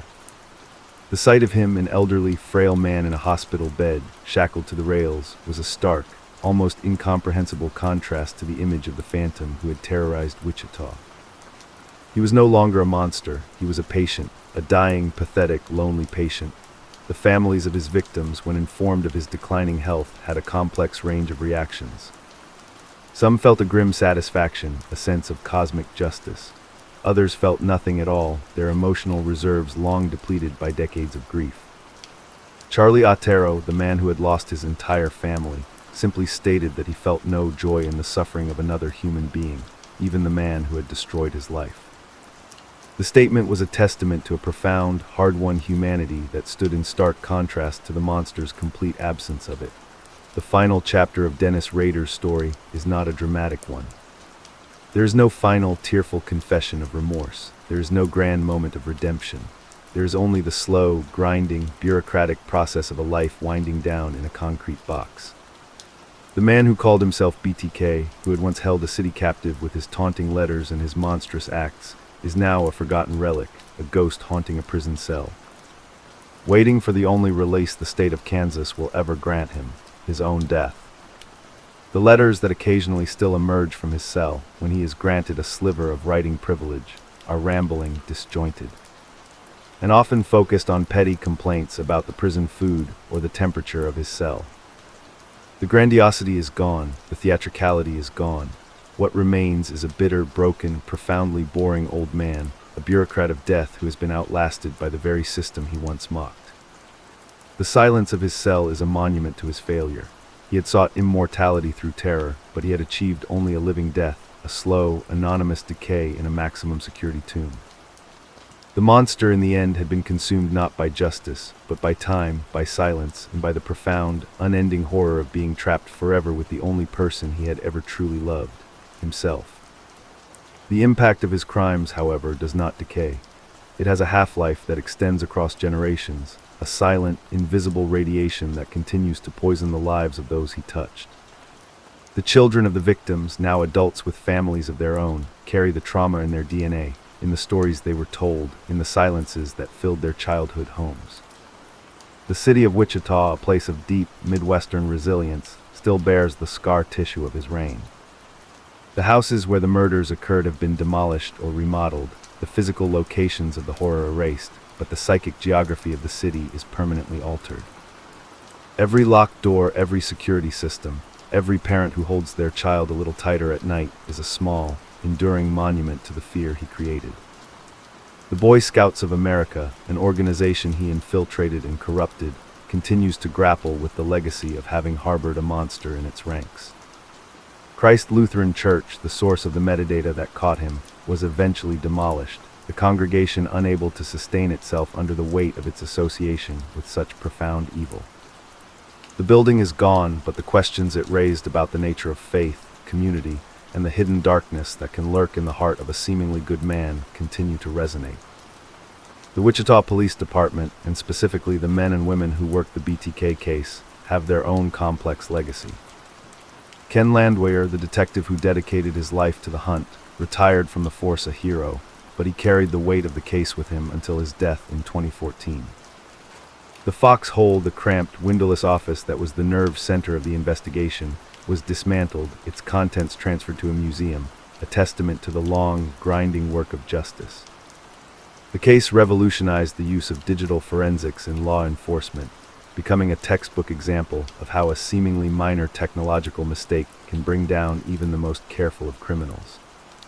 The term metadata entered the public lexicon largely because of Dennis Rader's spectacular, self-inflicted downfall. Every police department in the country now trains its officers to understand the invisible trails of data that every citizen leaves behind. A direct legacy of a killer who didn't understand a floppy disk. The story of Dennis Rader, the BTK killer, is ultimately a story of profound, unsettling paradoxes. It is a story of a man who was both utterly extraordinary in his evil and crushingly ordinary in his daily life. It is a story of a monster who craved fame and achieved it, only to be destroyed by the very anonymity he sought to escape.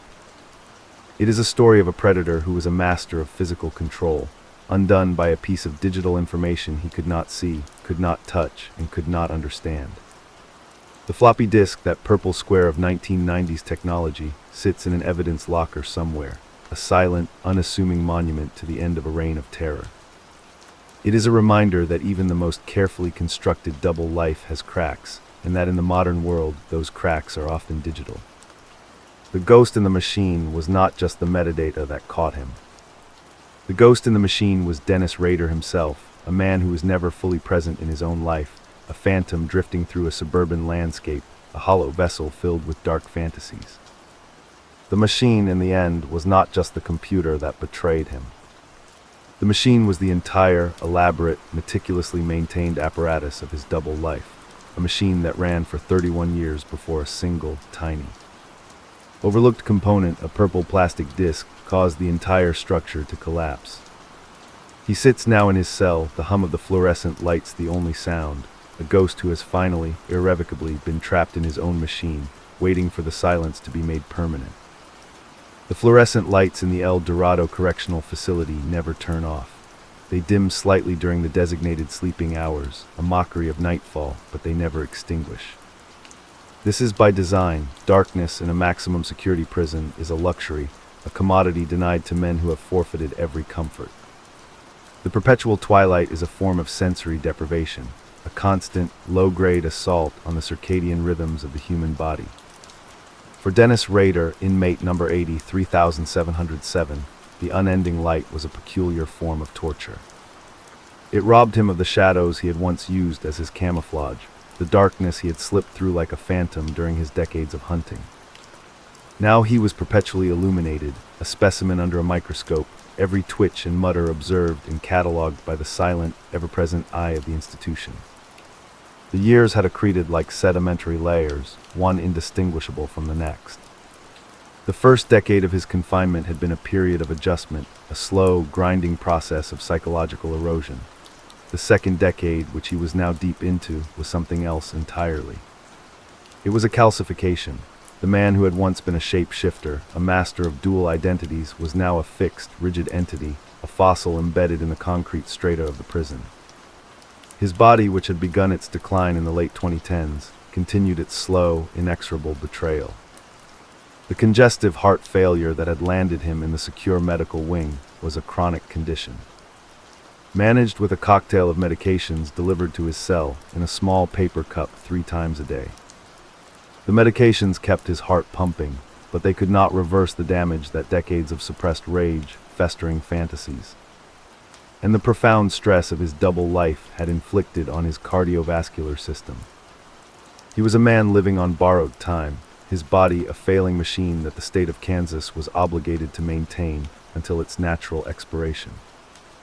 His physical appearance had become a stark, almost shocking contrast to the image that had been seared into the public consciousness during his trial.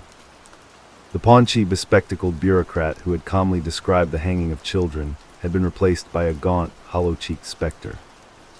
His white hair, thin and wispy, clung to his scalp like a memory. His skin, deprived of sunlight for decades, had taken on a grayish, translucent pallor, the skin of a creature that lives under a rock. His eyes, behind the standard-issue safety glasses, had receded into deep, shadowed sockets, giving him the appearance of a living skull. The hands that had once tied intricate knots, that had held the cord that squeezed the life from his victims, were now gnarled and spotted with age, the fingers trembling with a slight. Constant tremor, a side effect of the medications, or perhaps a neurological manifestation of a lifetime of suppressed violence.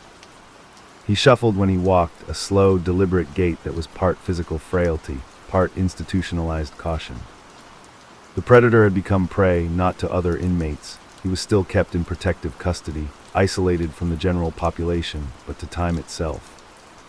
Time was the ultimate hunter, and it was closing in on its quarry with the slow, relentless patience that he himself had once exhibited.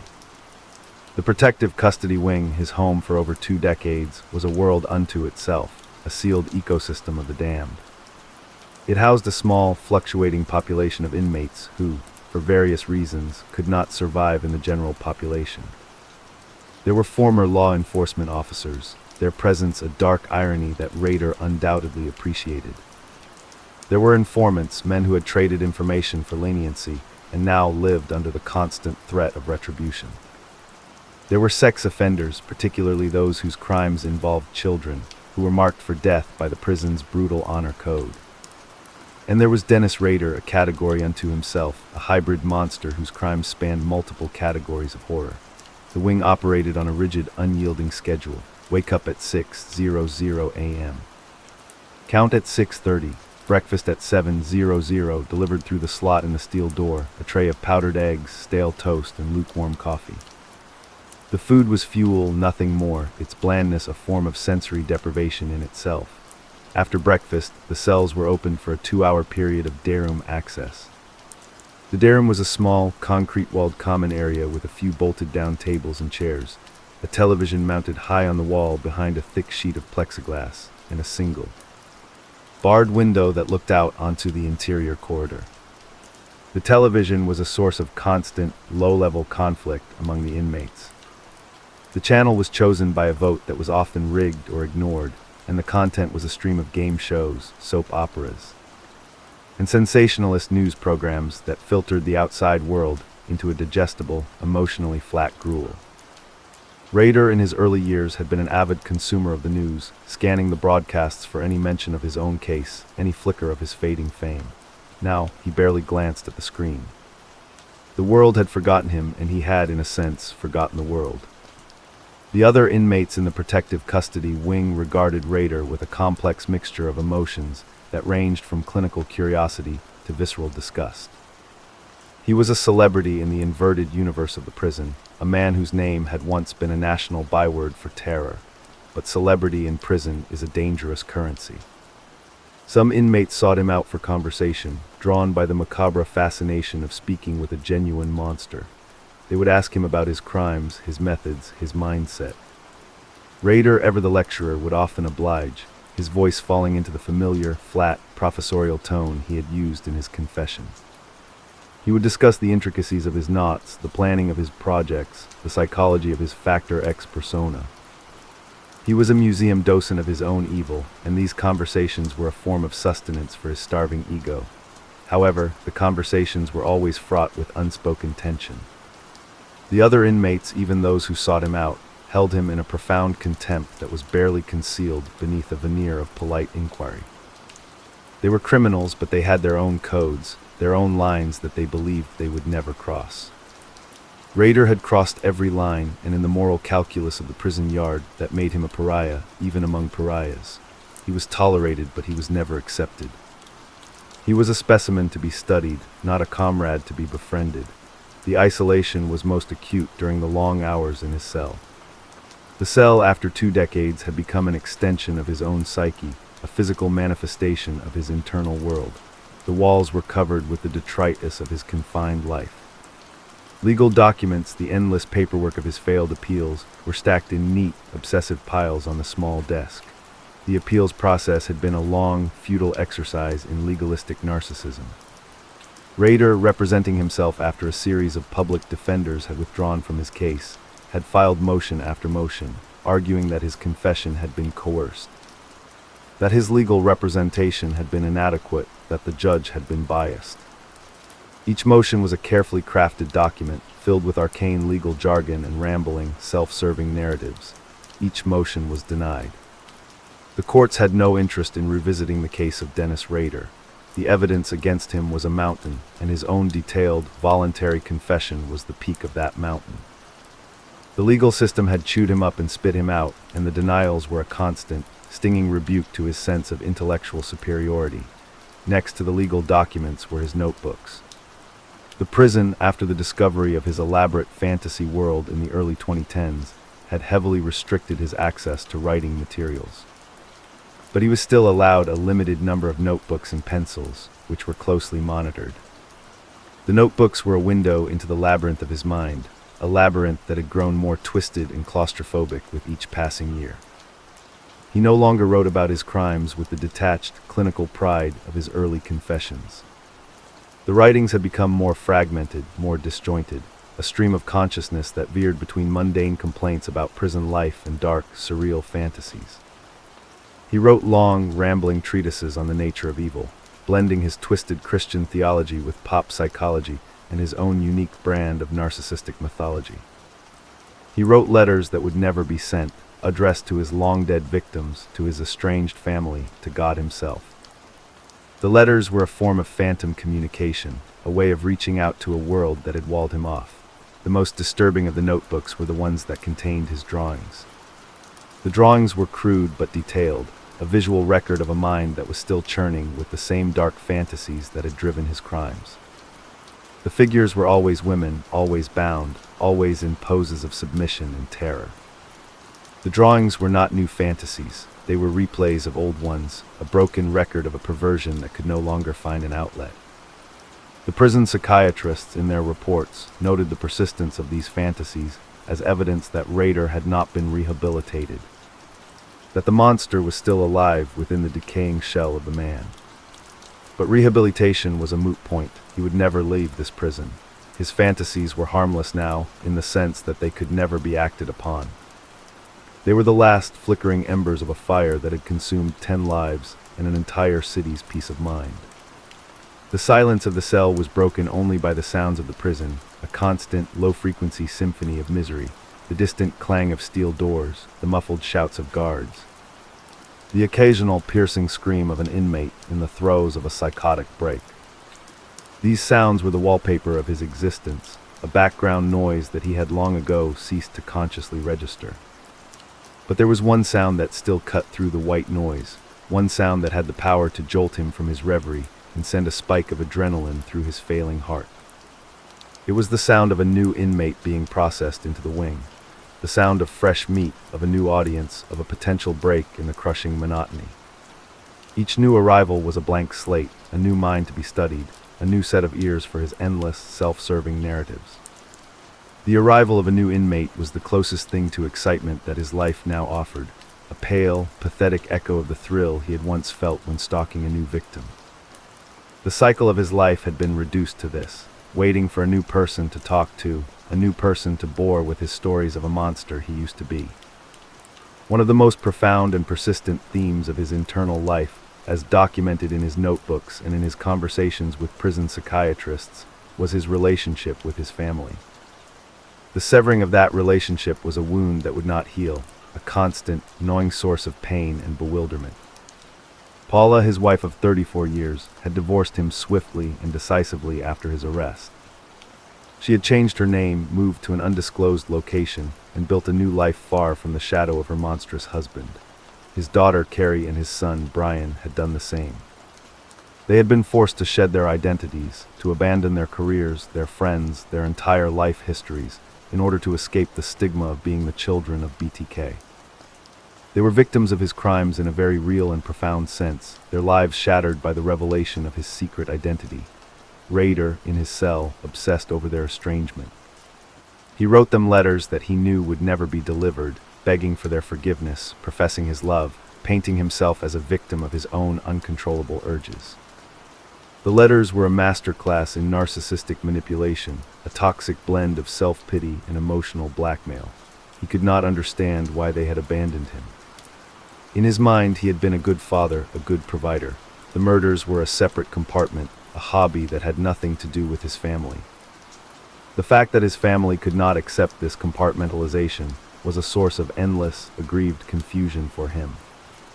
He genuinely believed that he was the wronged party, that his family had failed him by not standing by him in his hour of need.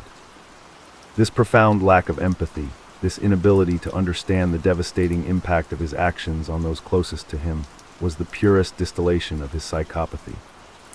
The prison psychiatrists, a rotating cast of overworked state employees, had been studying him for over 2 decades. Their files on him filled multiple cabinets, a detailed, longitudinal study of a unique and terrifying mind. The consensus of their diagnoses had evolved over time, but the core findings remained consistent. He was a textbook psychopath, scoring high on the Hare psychopathy checklist, a diagnostic tool that measures traits such as glibness, grandiosity, pathological lying, manipulativeness.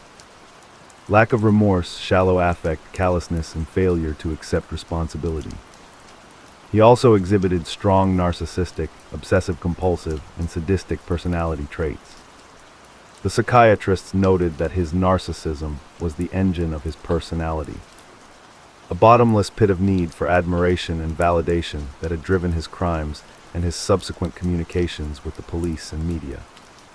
The murders were not just about the sadistic pleasure of control and domination, they were a performance. A way of asserting his superiority over a world he believed had failed to recognize his greatness. The letters, the poems, the taunting phone calls were not just a game of cat and mouse. They were a desperate, pathetic cry for attention from a man who felt invisible in his own life. One psychiatrist, a young woman named Dr. Sarah Klein, who was assigned to his case in the mid-2020s, developed a particular interest in the role of technology in Rader's downfall. She had read the entire case file, including the transcripts of his interrogation, and was fascinated by the moment when Landwehr had revealed that a computer disk had been his undoing. She began to question Rader about his understanding, or lack thereof, of modern technology. The interviews were a slow, painstaking process. Rader, initially, was resistant to discussing the topic. The floppy disk was a source of deep, almost existential embarrassment, a glaring flaw in his self-constructed image as a criminal mastermind. But Dr. Klein was patient and persistent, and eventually Rader began to open up. He spoke of his son, Brian, setting up the computer for him. He described the machine as a glorified typewriter, a tool for writing his letters and his memoirs, nothing more. He had no concept of the internet, of email, of the vast, invisible web of digital information that was transforming the world outside his prison walls. To him, the computer was a magic box that did things he didn't understand and had no interest in understanding. He was a creature of the analog age, a man whose skills were rooted in the physical world of locks and ropes and phone lines. The digital revolution had passed him by completely, and his ignorance had been his final, fatal mistake. Dr. Klein's interviews with Rader were a delicate dance. He was, as always, eager to talk, to hold court, to have an audience. But he was also deeply paranoid, constantly on guard against saying anything that might be used against him in some future, imaginary legal proceeding. He would veer between grandiose pronouncements about his own brilliance and petty complaints about the conditions of his confinement. He would try to manipulate Dr. Klein, attempting to steer the conversation toward topics that flattered his ego or that allowed him to present himself as a victim of the system. Dr. Klein, a trained professional, was adept at navigating these manipulations. She would let him talk, let him ramble, let his narcissism run its course, and then she would gently steer the conversation back to the questions that interested her. She was building a psychological portrait, a deep, nuanced understanding of a man who had committed unspeakable horrors and who, even after decades of confinement, remained utterly unrepentant and fundamentally unchanged. The question of remorse was a constant undercurrent in Dr. Klein's work with Rader, as it had been with all the psychiatrists who had preceded her.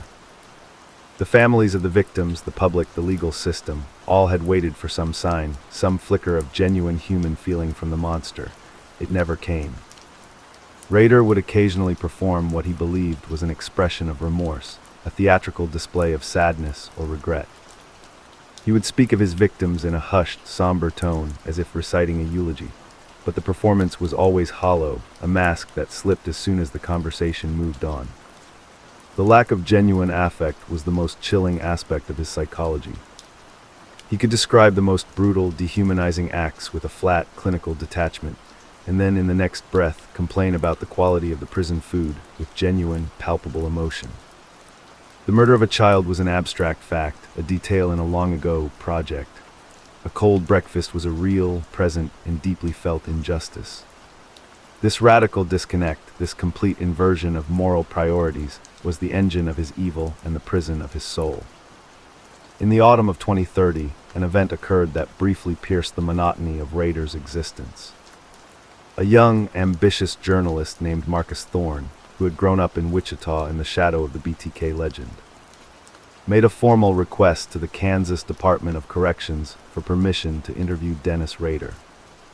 Thorne was writing a book, a definitive account of the BTK case that would use newly available digital archives and forensic analysis to re-examine the investigation.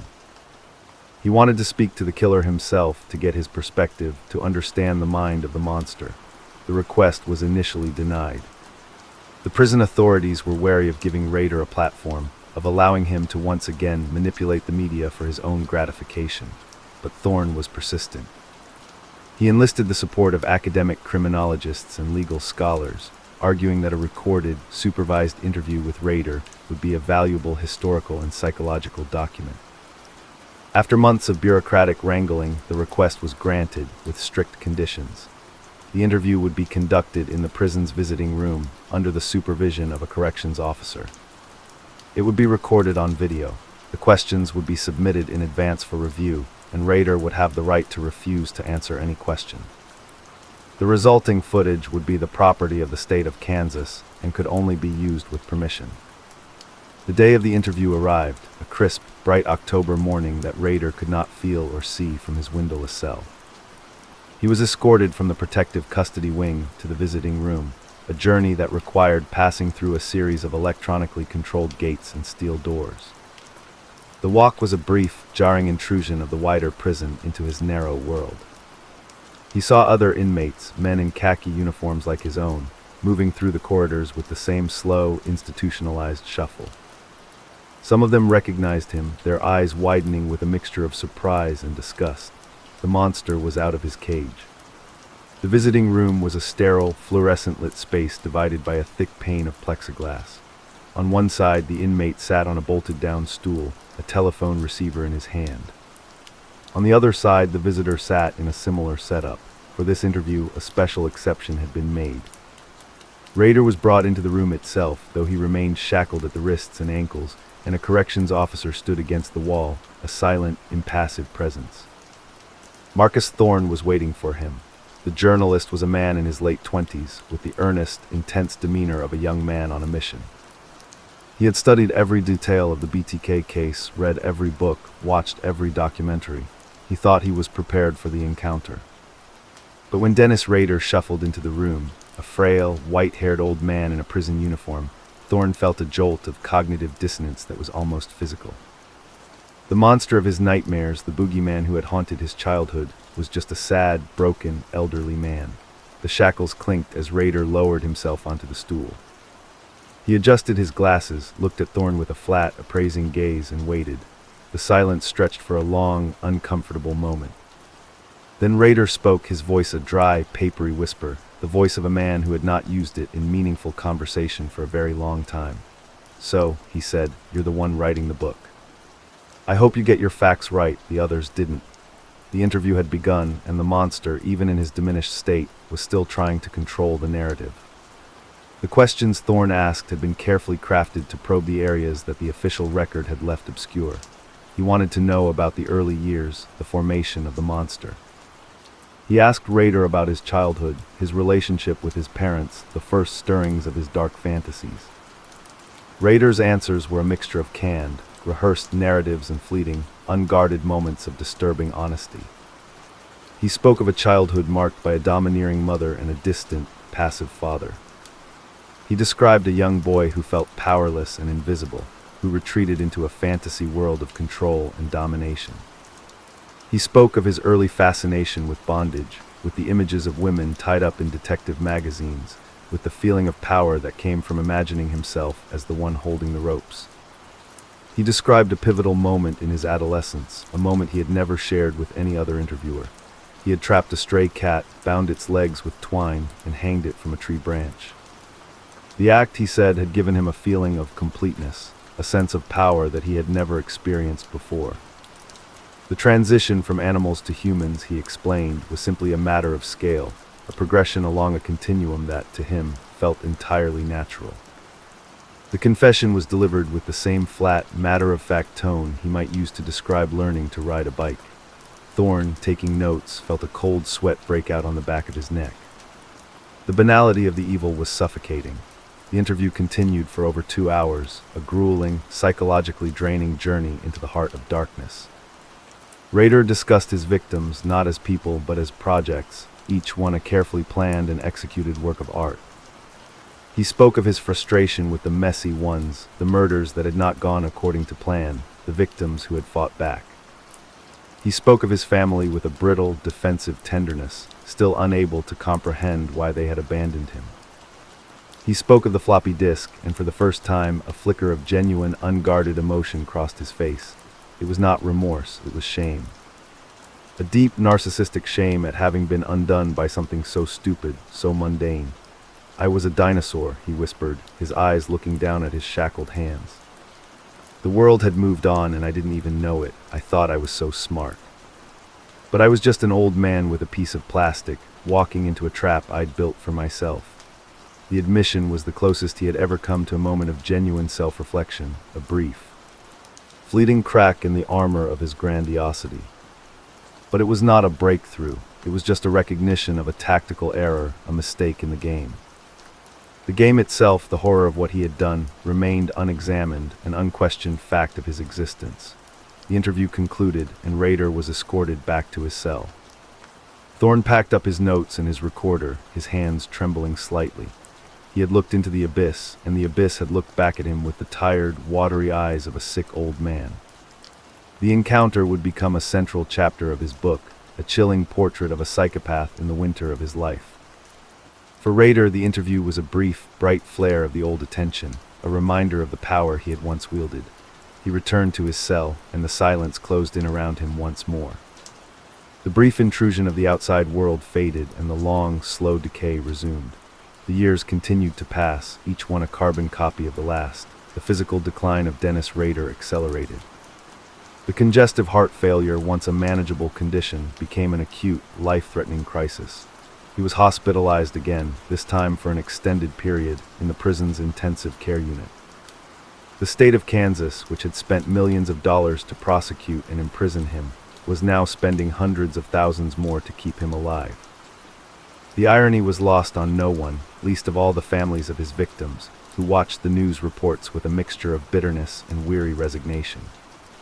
The monster was being kept alive by the very system he had mocked, his life extended by the same bureaucratic machinery he had once navigated as a compliance officer. The hospital stays became more frequent and more prolonged. Between crises, he would be returned to his cell in the protective custody wing, a ghost haunting a space that had become as much a hospice as a prison. The conversations with the other inmates ceased. He no longer had the energy or the inclination to lecture. He spent his days in his bunk, sleeping or staring at the ceiling, his mind a fog of medication and encroaching mortality. The writings in his notebooks became sparser, more fragmented. The elaborate fantasies faded, replaced by simple, repetitive lists. The names of his victims, the dates of his crimes, the knots he had used. The lists were a form of mental exercise, a way of holding on to the fading memories of the only things that had ever made him feel alive. He was a curator of his own horror, tending to a museum that no one would ever visit. The prison psychiatrists, in their final reports, noted a significant cognitive decline. The sharp, manipulative intelligence that had once enabled him to evade capture for 3 decades was now dulled by age, illness, and the cumulative psychological weight of his confinement. He was no longer a master manipulator. He was a confused, frightened old man, lost in a labyrinth of his own making, waiting for the end. The end, when it came, was not dramatic. There was no final confession, no deathbed plea for forgiveness, no last-minute revelation of hidden victims. There was only the slow, rhythmic beeping of a heart monitor in a sterile, secure hospital room. On a gray, overcast morning in the late autumn of 2045, the heart of Dennis Lynn Rader, the man who had called himself BTK, finally gave out. The medical staff, following protocol, attempted resuscitation, but the body, worn out by 95 years of a life lived in the shadows and 30 years of a life lived in a concrete box, would not respond. The time of death was called, the body was removed. The cell in the protective custody wing, his home for 3 decades, was cleaned out, his notebooks and legal documents boxed up and sent to an archive, his few personal effects disposed of. The space was prepared for the next occupant, the next monster in an endless procession of monsters. The state of Kansas had fulfilled its obligation. Dennis Rader had been kept alive until his natural death, and then he had been disposed of with the same bureaucratic efficiency he had once embodied. The news of his death was a brief, flickering item on the national news cycle, a reminder of a horror that had long since faded from public memory. In Wichita, the reaction was a complex, exhausted sigh. The families of the victims, those who were still alive, received the news with a mixture of emotions that defied easy categorization. There was relief, a sense that a long, dark chapter had finally been closed. There was grief, not for the man, but for the loved ones who had been taken, the lives that had been stolen. There was a profound, bone-deep weariness, the exhaustion of carrying a burden of pain for over 7 decades. Charlie Otero, now an elderly man himself, released a brief statement. He said that he did not celebrate the death of Dennis Rader. He simply noted it, as one might note the passing of a season. The monster's death, he said, did not bring his family back. It did not undo the years of suffering. It was just another fact, another piece of data in a long, sad story. The statement was a testament to a quiet, enduring dignity that stood in stark, unassailable contrast to the monster's life of noise and terror and self-aggrandizement. The ghost was finally gone. The silence he had left behind was no longer a silence of fear, but a silence of peace, a silence that, after almost a century, could finally begin to heal. The legacy of Dennis Rader, however, is not a simple story of a monster who lived and died. It is a complex, multi-layered narrative that continues to resonate in the institutions he corrupted, the lives he shattered, and the cultural psyche of a nation that has become all too familiar with the figure of the serial killer.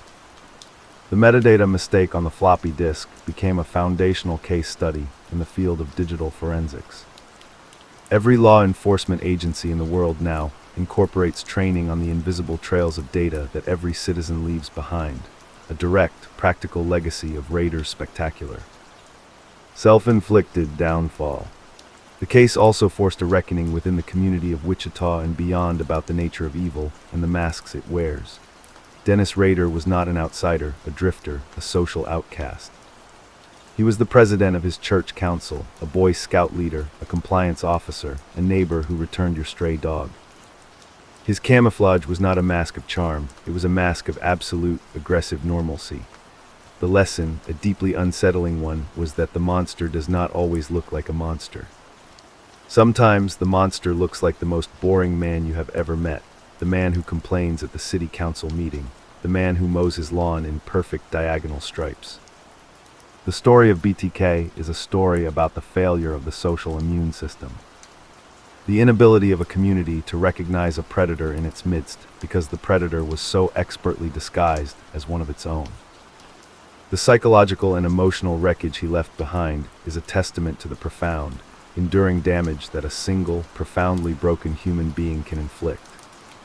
The city of Wichita, the families, the institutions, all bear the scars of his passage. The story of Dennis Rader is in the end a cautionary tale, a dark parable about the hidden depths of human depravity, the fragility of trust, and the long, slow, grinding work of justice. The monster is dead, but the questions he raised, the fears he embodied, and the lessons he inadvertently taught continue to live on, a ghost in the machine of our collective consciousness. A permanent, unsettling reminder that the most terrifying monsters are the ones who hide in plain sight. The death of Dennis Rader in the autumn of 2045 was not an ending. It was a punctuation mark, a period at the conclusion of a sentence that had taken nearly a century to write. But the story, the vast, sprawling narrative of the BTK killings, did not simply stop with the cessation of the monster's heartbeat. A story of such magnitude, of such profound and lasting horror, does not end. It reverberates. It echoes through time, through generations, through the collective memory of a community and a nation. The death of the man was merely the closing of one volume in a multi-volume epic, and the subsequent volumes, the ones that would be written by the survivors, the historians, the criminologists, and the culture itself, were just beginning to be composed. The immediate aftermath of Rader's death was a flurry of bureaucratic activity, the final administrative processing of a life that had been, for the previous 40 years, a matter of state management. The Kansas Department of Corrections issued a terse, clinical press release confirming the death of inmate number 80, 3707. The statement noted the time, the location, and the apparent cause of death, complications from congestive heart failure. It was a document utterly devoid of the horror and the history contained within that inmate number. The body, the physical vessel that had housed the monster, was released to the state coroner's office for routine autopsy, a final clinical examination of the organs that had sustained a life of unspeakable cruelty. The autopsy was a formality, a final piece of paperwork in a file that stretched back decades. The results were unremarkable. The body of an elderly man who had died of heart failure. The hands, once instruments of such precise and deliberate terror, were just hands. The brain, the organ that had generated such dark and complex fantasies, was just a brain, its physical structure unremarkable, its mysteries forever locked away. There was no abnormality to be found, no physical marker of evil. The monster, in the end, was made of the same flesh and bone as any other man. The disposition of the remains became a matter of some delicate, behind-the-scenes negotiation. Dennis Rader had no family willing to claim him. His wife Paula had long since passed away, having lived a life of quiet, determined anonymity in a distant state. His daughter Carrie and his son Brian, now elderly themselves and living under names that were not their own, had made it clear through intermediaries that they wanted nothing to do with the body of their father. They had spent their entire adult lives fleeing his shadow, constructing identities that were free from the taint of his name. To claim his body would be to invite the media, to reopen wounds that had never fully healed, to subject their children and grandchildren to a scrutiny they had spent a lifetime avoiding.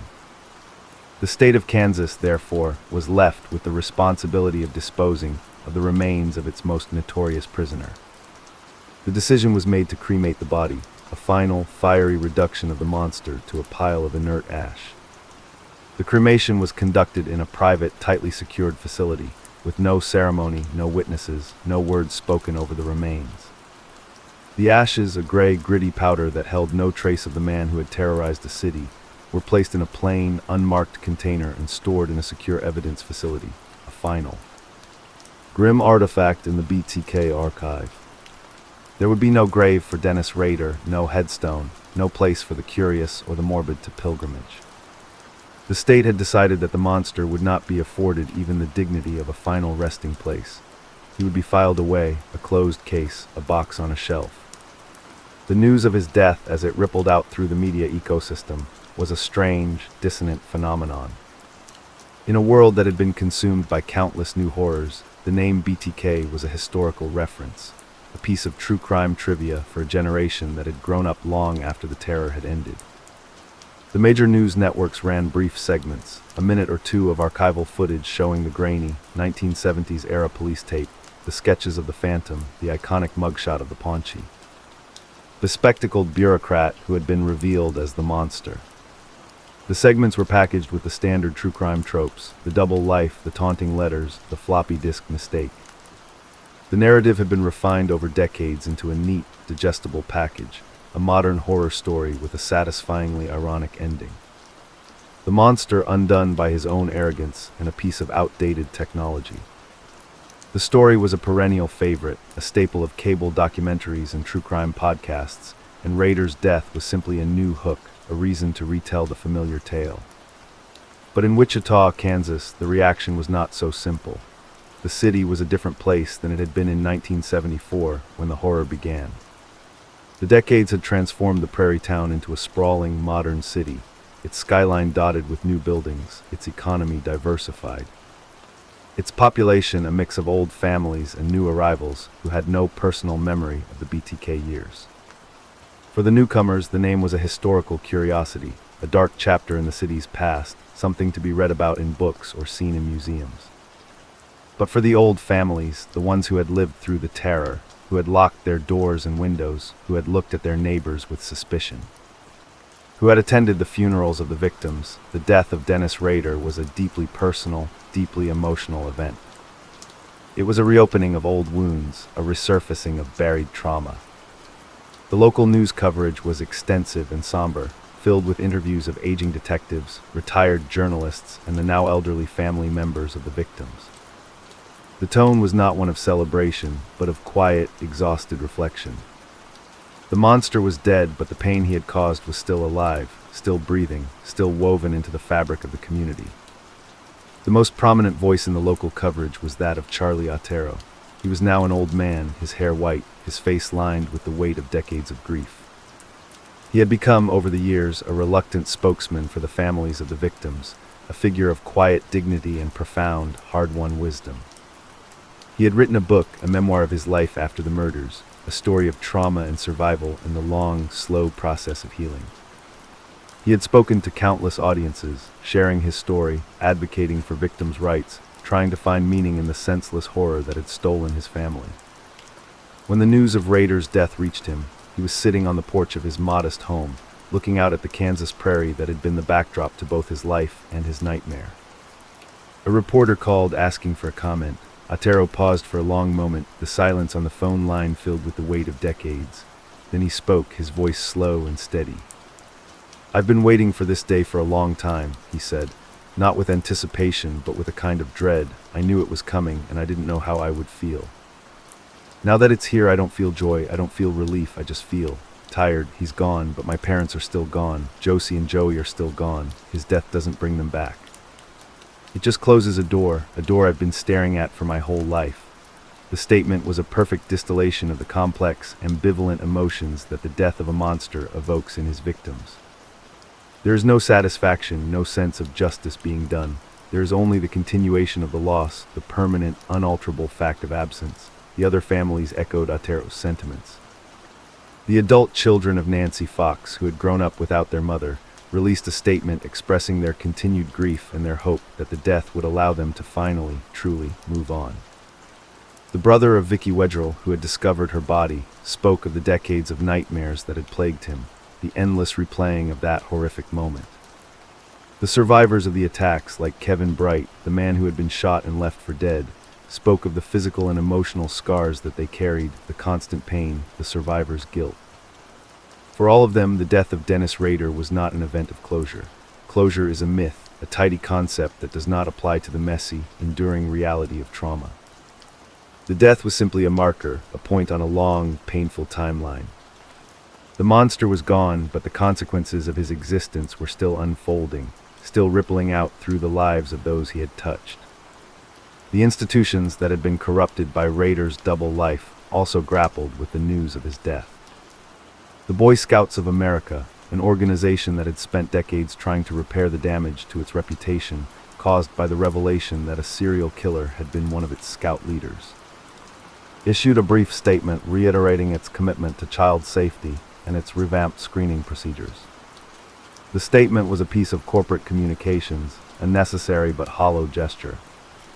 The shadow of BTK still hung over the organization, a reminder of the vulnerability of institutions to the predators who seek to infiltrate them. Christ Lutheran Church, the institution that had unwittingly provided the digital clue that caught Rader, no longer existed. The congregation had disbanded years after the trial, unable to sustain itself under the weight of its association with such profound evil. The building had been sold, demolished, and replaced with a community center, a physical erasure of the site where the monster had once led prayers and passed the collection plate.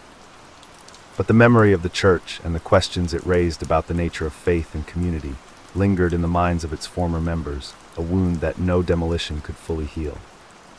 The Wichita Police Department, the institution that had been most directly shaped by the BTK case, also marked the passing of the killer. The department had undergone a generational shift.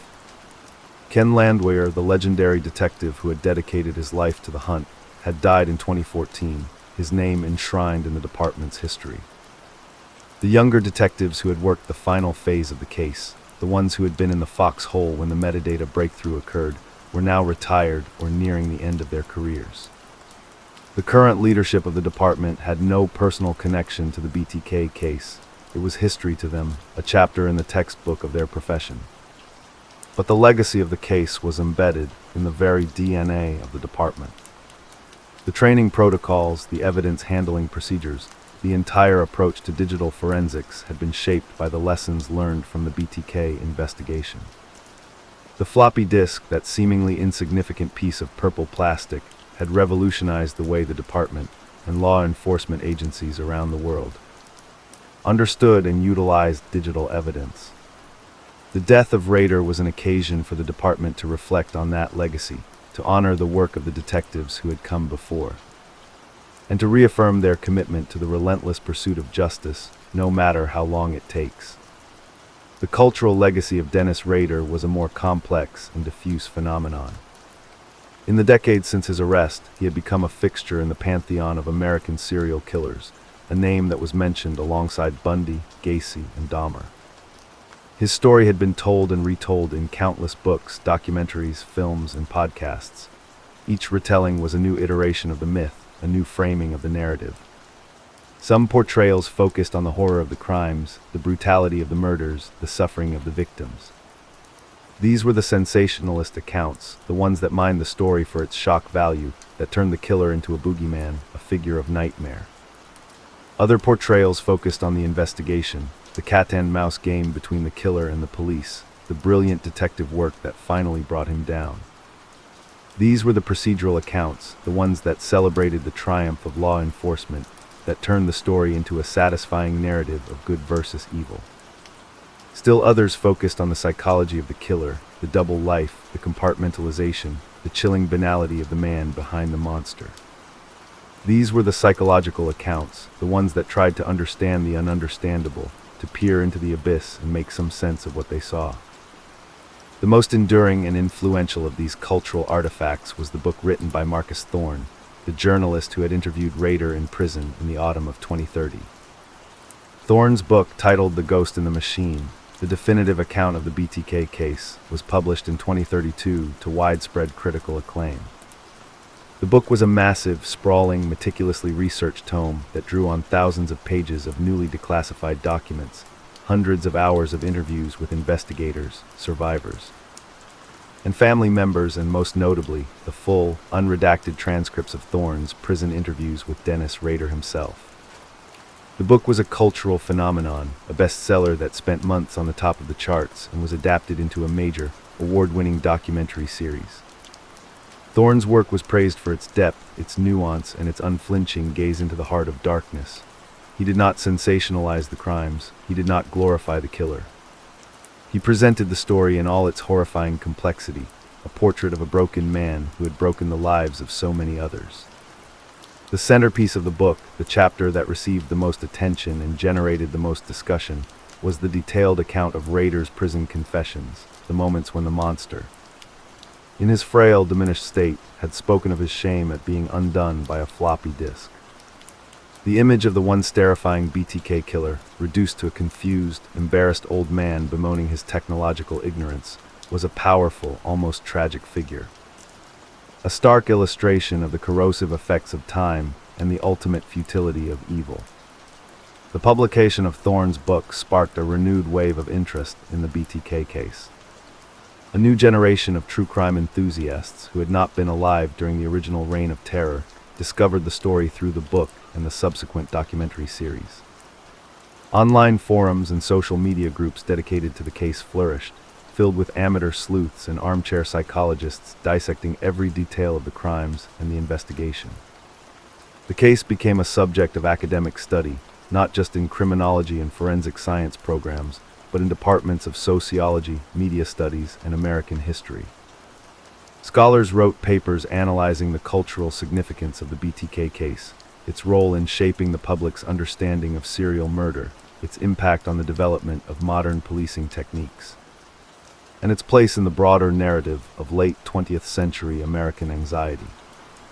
The monster had become a subject, a text to be read and interpreted, a mirror reflecting the fears and fascinations of the culture that had produced him. One of the most insightful of these academic analyses was a book-length study published by Dr. Sarah Klein, the prison psychiatrist who had spent years interviewing Rader. Dr. Klein's book, titled The Compliance Officer: Narcissism, Control, and the Double Life of Dennis Rader, was a dense, clinical, but deeply compelling exploration of the killer's psychology. Drawing on her extensive sessions with Rader, as well as his voluminous prison writings and the complete case file, Dr.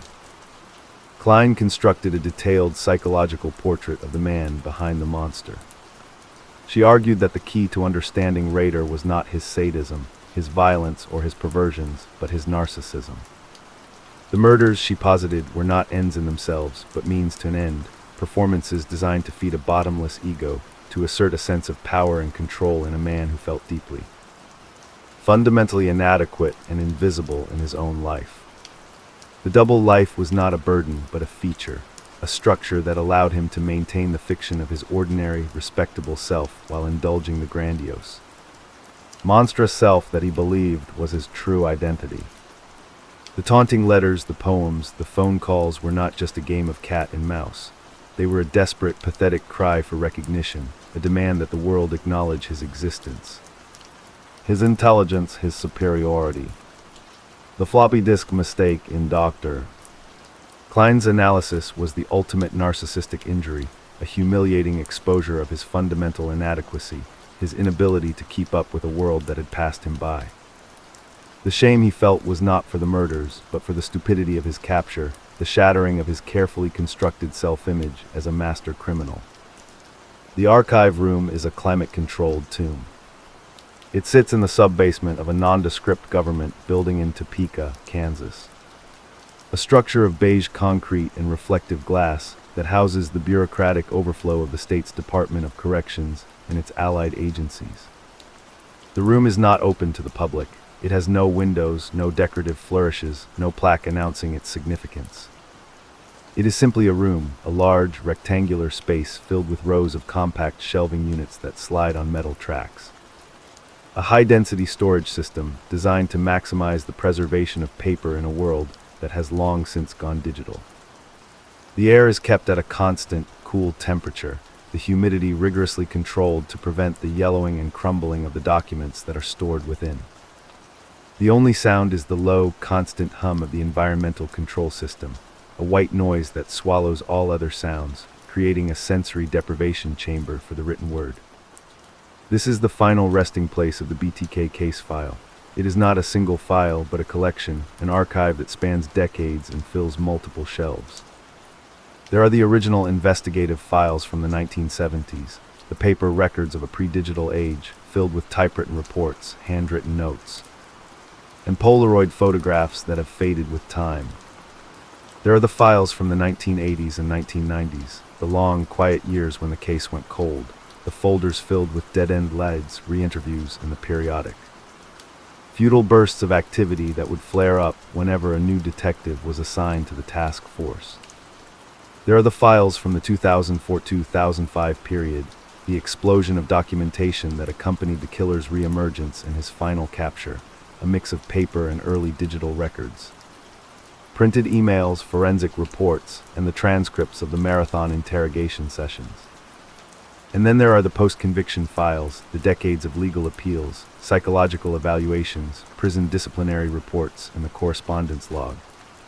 A record of every letter Dennis Rader sent and received during his 40 years of incarceration. The total volume of material is measured not in pages, but in linear feet. a physical manifestation of the time and effort and human energy that was expended in the pursuit and containment of a single, monstrous individual.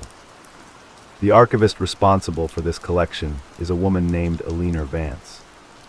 She is in her late 40s, a quiet, meticulous professional with a master's degree in library science and a specialization in archival management. She has worked for the state of Kansas for over 2 decades, and she has been the custodian of the BTK archive for the last 10 years. Her job is to preserve, catalog, and manage access to the collection. The access is highly restricted.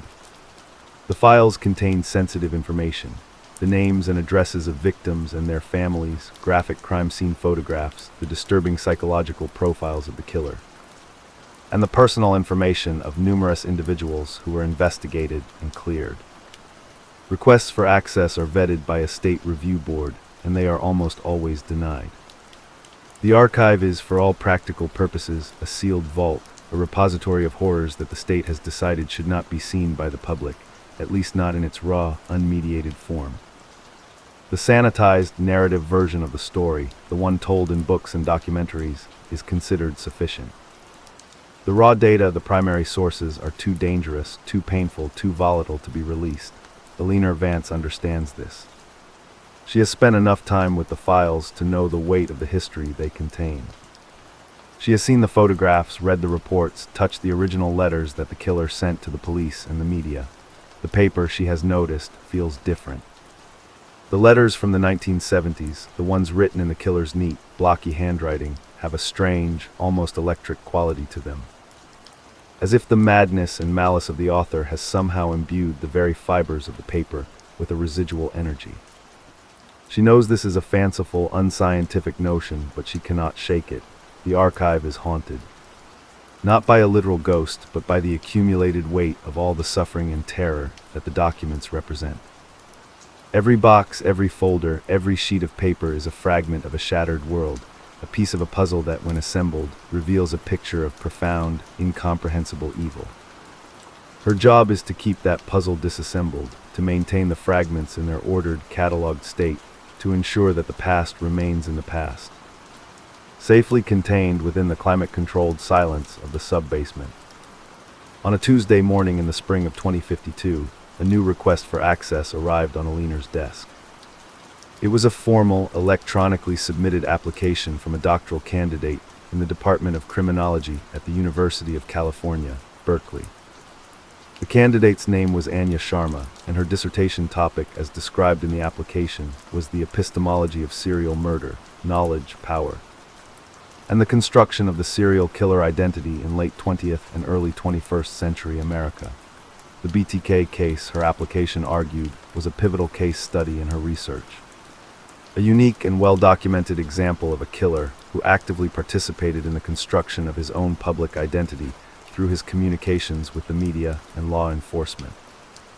She requested access to the complete, unredacted correspondence file, the interrogation transcripts, and the killer's prison writings, arguing that these primary sources were essential to her analysis of the killer's self-construction and the reciprocal relationship between the killer and the institutions that pursued him. Eleanor read the application with a mixture of professional interest and deep, personal unease. The request was well written, the research proposal was sound, and the candidate's credentials were impeccable. On a purely professional level, the application met the criteria for consideration.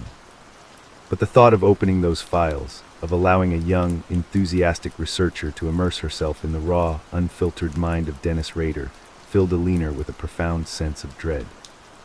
She had seen what those files contained. She knew the corrosive effect they could have on a person. She had, in her early years as the archivist, made the mistake of reading too deeply into the collection, of spending long hours with the killer's letters and his drawings and his endless, rambling self-justifications.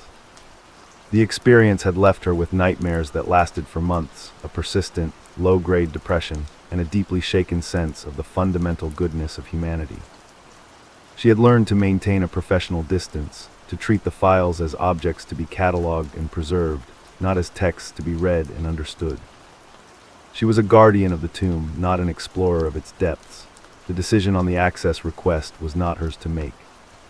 It would go to the State Review Board, a panel of lawyers, historians, and law enforcement officials who would weigh the academic merit of the request against the privacy concerns of the victims' families and the broader public interest. Alina's role was to prepare a summary of the requested materials and to provide her professional assessment of their sensitivity. She spent the better part of a week compiling the summary, a detailed inventory of the files that Anya Sharma was requesting. The correspondence file alone contained over 2,000 pages, spanning from the first taunting letter in 1974 to the final, rambling, unanswered missives he had written from his prison cell decades later.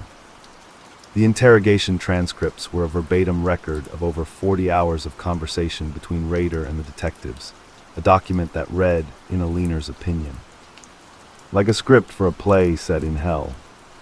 The prison writings were even more disturbing, a chaotic, unedited stream of consciousness that veered from mundane complaints to elaborate, sadistic fantasies to bizarre, pseudo-religious treatises on the nature of evil. As she compiled the summary, Alina found herself once again drawn into the dark gravity of the material. The words, even in her clinical, summarized form, had a power, a pull. She felt the familiar cold dread seeping back into her bones, the sense that she was handling something toxic, something that could contaminate the soul. The review board met in a closed session in a conference room in the same government building. Alina was summoned to present her summary and to answer questions. The board members, 5 middle-aged men and women in business attire, listened with grave, impassive expressions as she described the nature and the sensitivity of the materials. Anya Sharma, the doctoral candidate, had been invited to attend the meeting via a secure video link, her face appearing on a large screen at the end of the conference table. She was a young woman, no older than 25, with an earnest, intelligent face and a palpable, almost overwhelming enthusiasm for her research. She answered the board's questions with eloquence and passion, arguing that the BTK files were not just a record of a crime, but a cultural artifact of immense historical and sociological significance. The killer's letters, she argued, were a form of primary source literature, a window into the mind of a particular type of criminal that was vanishingly rare. To seal them away forever, she contended, would be an act of historical censorship, a denial of knowledge that could help future generations understand and perhaps even prevent such horrors. The board deliberated for several hours. The debate, as Alina listened from her seat in the corner of the room, was a complex and nuanced one, touching on issues of privacy, ethics, the rights of victims, the public's right to know, and the mission of academic research. The family members of the victims, who had been notified of the request, had submitted statements expressing their unanimous opposition. They argued that the files contained intimate, degrading details of their loved ones' final moments, and that the release of those details, even to a serious academic researcher, would be a profound violation of their privacy and a re-traumatization of their families. The legal counsel for the state expressed concerns about potential lawsuits and the precedent that might be set by granting access. The historian on the board, a professor from the University of Kansas, argued passionately for the importance of preserving and studying primary sources, even painful ones. The law enforcement representative, a retired FBI agent, was more cautious, expressing concerns about the potential for the material to inspire copycat crimes or to be used for prurient, rather than scholarly purposes. In the end, the board reached a compromise. They would grant Anya Sharma's request, but with significant restrictions. She would be allowed to access a redacted version of the files, with the names and identifying information of the victims and their families removed. The graphic crime scene photographs and the most explicit details of the sexual assaults would be withheld. She would be required to sign a strict non-disclosure agreement, and her final dissertation would be subject to review by the board before publication. It was a victory for academic freedom, but a heavily circumscribed one. The tomb would be opened, but only a crack and only under the most careful supervision. Anya Sharma arrived at the archive on a bright, hot Monday morning in June. Alina met her in the lobby of the government building, a sterile, echoing space of polished granite and security turnstiles. The young woman was exactly as she had appeared on the video screen, bright-eyed, energetic, and radiating an almost contagious intellectual excitement. She shook Alina's hand with a firm, enthusiastic grip and launched into a breathless monologue about her research, her theories, and her profound gratitude for the opportunity to access the files. Alina, who had spent her career in the quiet, solitary world of the archive, was both charmed and slightly overwhelmed by the young woman's energy. She led her through the security checkpoints, down the elevator, and into the climate-controlled silence of the sub-basement. The archive room, when Alina opened the heavy steel door and flicked on the lights, had its usual effect on first-time visitors. Anya Sharma fell silent, her eyes wide as she took in the rows of compact shelving, the sheer physical mass of the stored history. "This is incredible," she whispered, her voice reverent. "This is the whole case, all of it." Alina nodded, a small, knowing smile on her lips. "This is it," she said. 40 years of one man's darkness, all in one room. She led Anya to a small, private reading room adjacent to the main archive, a space equipped with a table, a chair, a laptop, and a high-resolution scanner. The redacted files, which Alina had spent the previous weeks preparing, were stacked on the table in a series of archival boxes, each one carefully labeled and organized. The volume of material, even in its redacted form, was immense. Anya looked at the boxes with the expression of a treasure hunter who had just found the lost city of gold. For the next 3 months, Anya Sharma was a daily presence in the sub-basement. She would arrive at 8:00 a.m. sharp each morning, sign in at the security desk, and disappear into the reading room, emerging only for brief lunch breaks and at the end of the day. Alina, who had grown accustomed to the solitary nature of her work, found the young woman's presence to be a strange, unexpected disruption of her routine. She would occasionally check on Anya, bringing her cups of tea, or just poking her head in to see how she was progressing. The young researcher was always deeply absorbed in her work, her laptop screen filled with notes, the files spread out around her in a carefully organized chaos. She was, Alina observed, a remarkably disciplined and focused scholar. She was not ghoulishly fascinated by the horror of the material. She was intellectually engaged with it, treating the killer's letters and writings as complex, layered texts to be deconstructed and analyzed. She was, in her own way, an archivist, sorting through the fragments of a shattered mind, trying to assemble them into a coherent, understandable picture. As the weeks passed, Alina and Anya developed a quiet collegial rapport. During their brief conversations, Anya would share her emerging insights, her developing theories about the case. She was particularly fascinated, she told Alina, by the concept of the double life and the way that Rader had managed and maintained his 2 separate identities for so long. She saw his letters and communications not just as taunts, but as a form of identity management, a way of controlling the public narrative of BTK while simultaneously protecting the private identity of Dennis Rader, the family man. The floppy disk mistake in her analysis was a catastrophic failure of this identity management system, a moment when the boundaries between the 2 selves collapsed, with devastating consequences. She was also deeply interested in the role of the media in the case. The way that the press had been both a conduit for the killer's messages and a participant in the construction of the BTK mythology. She was writing a chapter, she told Alina, on the symbiotic relationship between the serial killer and the mass media. A dance of mutual exploitation that had defined the public's understanding of such crimes. Alina found these conversations to be intellectually stimulating, but also deeply unsettling. Anya's academic detachment, her ability to analyze the horror with such cool, clinical precision, was both admirable and, to Alina, slightly alien. Alina had spent years in the presence of these files, and she had never been able to achieve that level of distance. For her, the material was a constant, low-grade source of psychic pain, a reminder of the human suffering that lay beneath the words in the photographs. She wondered sometimes if Anya's intellectual armor was as strong as it appeared, or if the darkness of the material was slowly seeping into her subconscious, the way it had seeped into Alina's own. She noticed on occasion a slight tremor in Anya's hands, a darkening of the circles under her eyes, a tendency to stare off into the middle distance when she thought no one was watching. The archive, Alina knew, was a haunted place, and the ghosts did not discriminate between the archivists and the academics. The climax of Anya's research came when she reached the final box of files, the one that contained the prison writings from the last decade of Rader's life. These were the documents that Alina had found the most disturbing to prepare. The fragmented, rambling notebooks of a dying man, filled with repetitive lists, bizarre drawings, and a palpable, suffocating sense of despair.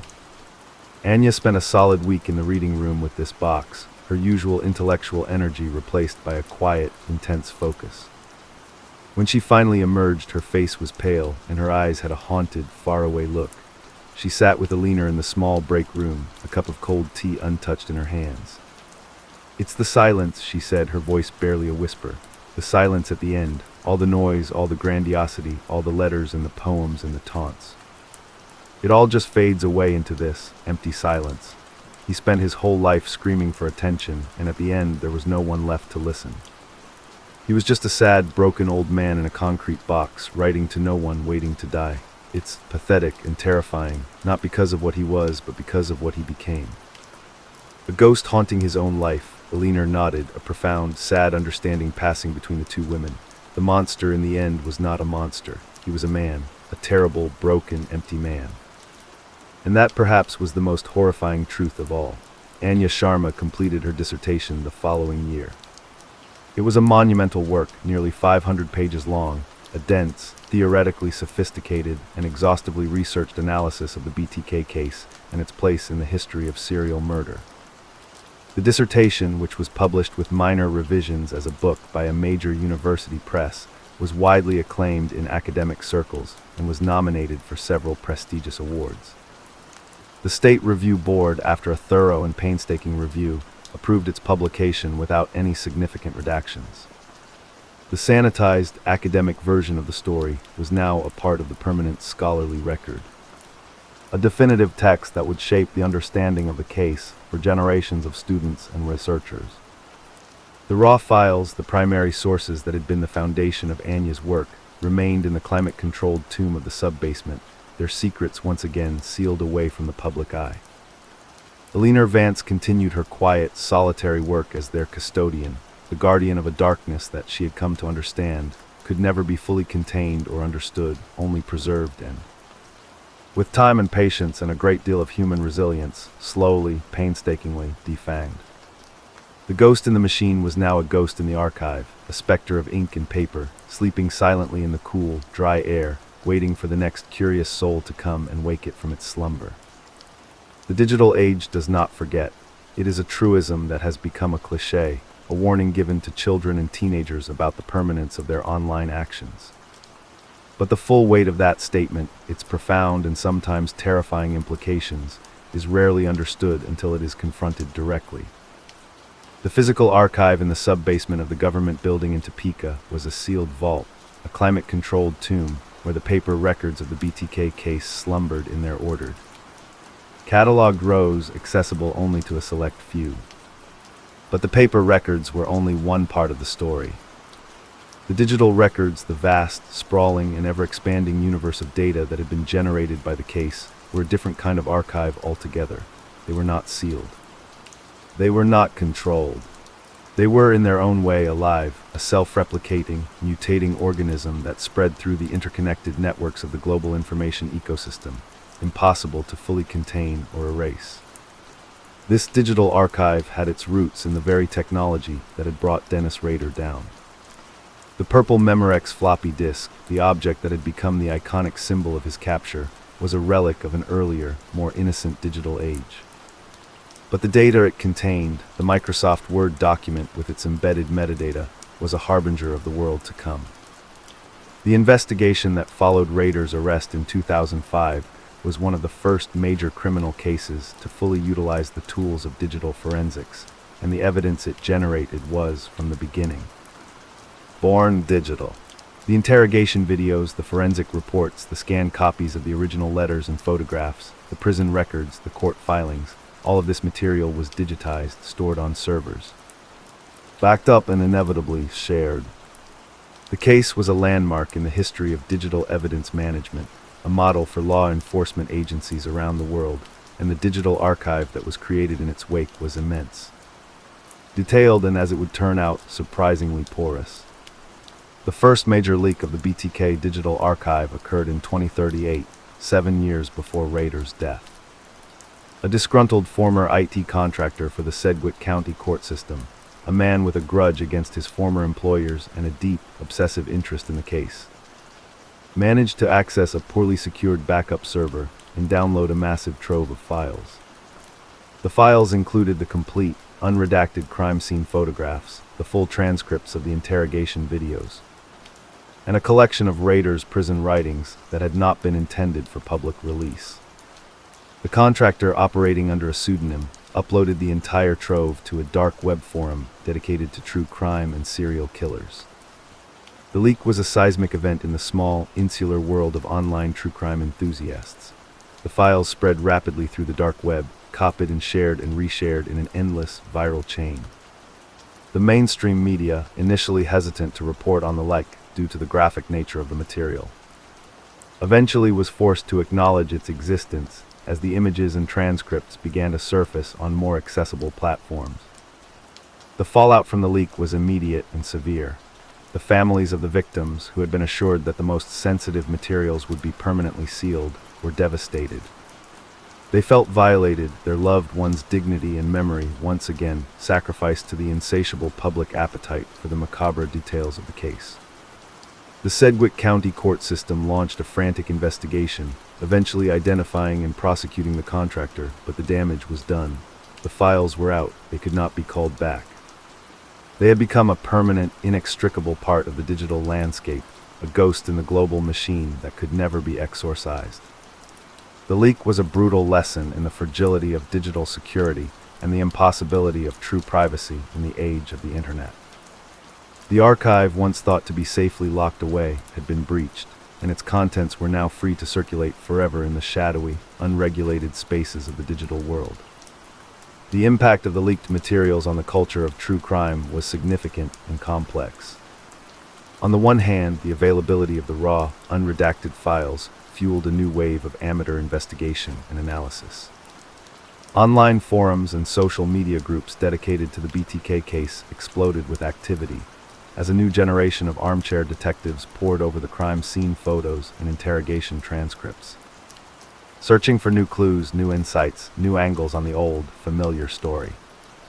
The leak democratized the investigation, in a sense, making the primary sources available to anyone with an internet connection and a strong stomach.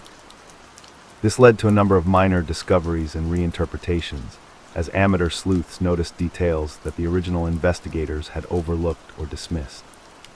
The case, which had been officially closed for decades, was reopened in the court of public opinion, and the online community became a kind of distributed, crowdsourced detective agency, endlessly sifting through the digital evidence.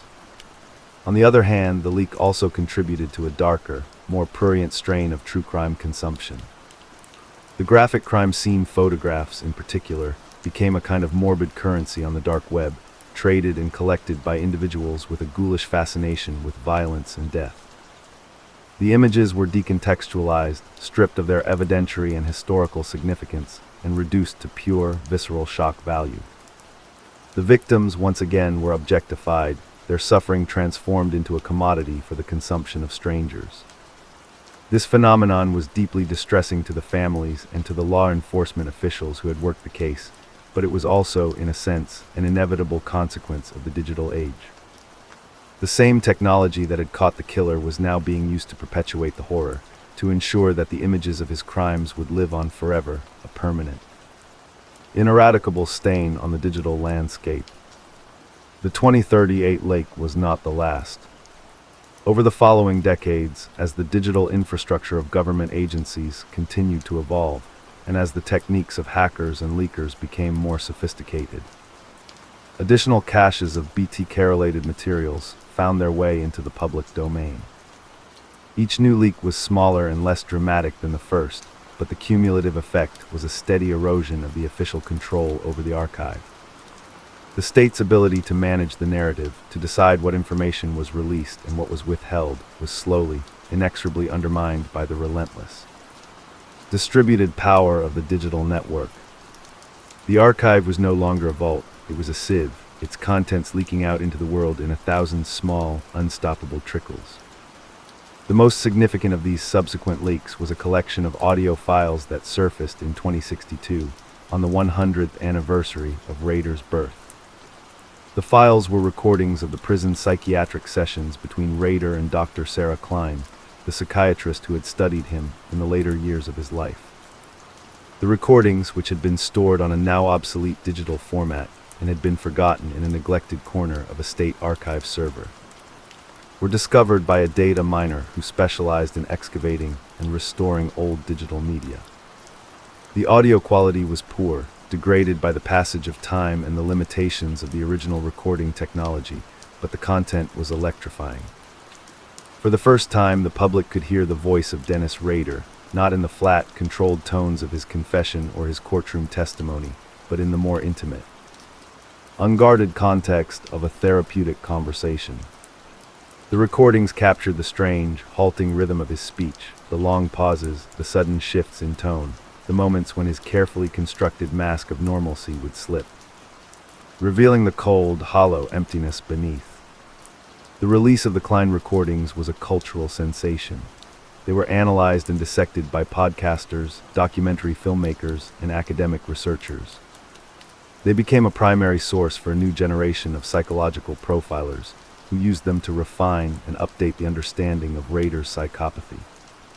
The recordings also had a profound, unsettling effect on the public imagination. The voice of the monster, preserved in digital amber for over a century, was a chilling reminder of the reality of the evil that had once walked the streets of Wichita. It was one thing to read about the crimes in a book or a court document. It was quite another to hear the killer himself, in his own words, describing the dark fantasies that had driven him. The meticulous planning of his murders and his utter, absolute lack of remorse. The voice was a ghost, a digital revenant that had been conjured back from the dead by the accidental preservation of a forgotten audio file. The digital archive of the BTK case, by the end of the 21st century, had become a sprawling, chaotic, and largely uncurated collection of materials scattered across the global network. It included official documents, leaked files, amateur analyses, academic studies, documentary films, podcasts, fictionalized accounts, and a vast, seething ocean of online commentary, speculation, and debate. The archive was not a single, coherent entity. It was a distributed, fragmented, and constantly evolving ecosystem of information. A digital ghost that haunted the servers and fiber optic cables of the world. The monster in his physical form was long dead, his body reduced to ashes and stored in an unmarked container. But his digital doppelganger, the BTK persona that he had so carefully constructed and that had been so dramatically deconstructed by his capture, lived on. A permanent resident of the global information space. He had sought immortality through terror, and in a strange, ironic twist, the very technology that had been his undoing had also granted him a version of that wish. He was not remembered as a master criminal, but as a case study, a data point, a ghost in the machine, forever trapped in the digital amber of the archive, his voice, his words. His horrific deeds preserved for as long as the network itself would endure. The long-term cultural impact of this digital immortality was a subject of ongoing debate among historians and sociologists. Some argued that the permanent, accessible archive served a valuable social function, a kind of inoculation against forgetting. A constant reminder of the capacity for evil that lurks within the human heart. The BTK case, in this view, was a cautionary tale that needed to be retold and re-examined by each new generation, a dark mirror that reflected the most disturbing aspects of human nature. Others argued that the endless, obsessive focus on the killer and his crimes was itself a form of social pathology, a morbid, voyeuristic fascination that distorted the public's understanding of crime and justice, and that re-traumatized the descendants of the victims. The archive in this view was not a warning, but a wound, a festering sore that the culture could not stop picking at. The descendants of the victims, now spread across the country and leading lives far removed from the Kansas prairie, had their own complex relationship with the digital archive. Some of them chose to engage with it, to monitor the online discussions, to correct inaccuracies, and to advocate for the memory of their ancestors. They saw themselves as the custodians of the true story, the human story that was so often lost in the sensationalized accounts of the crimes.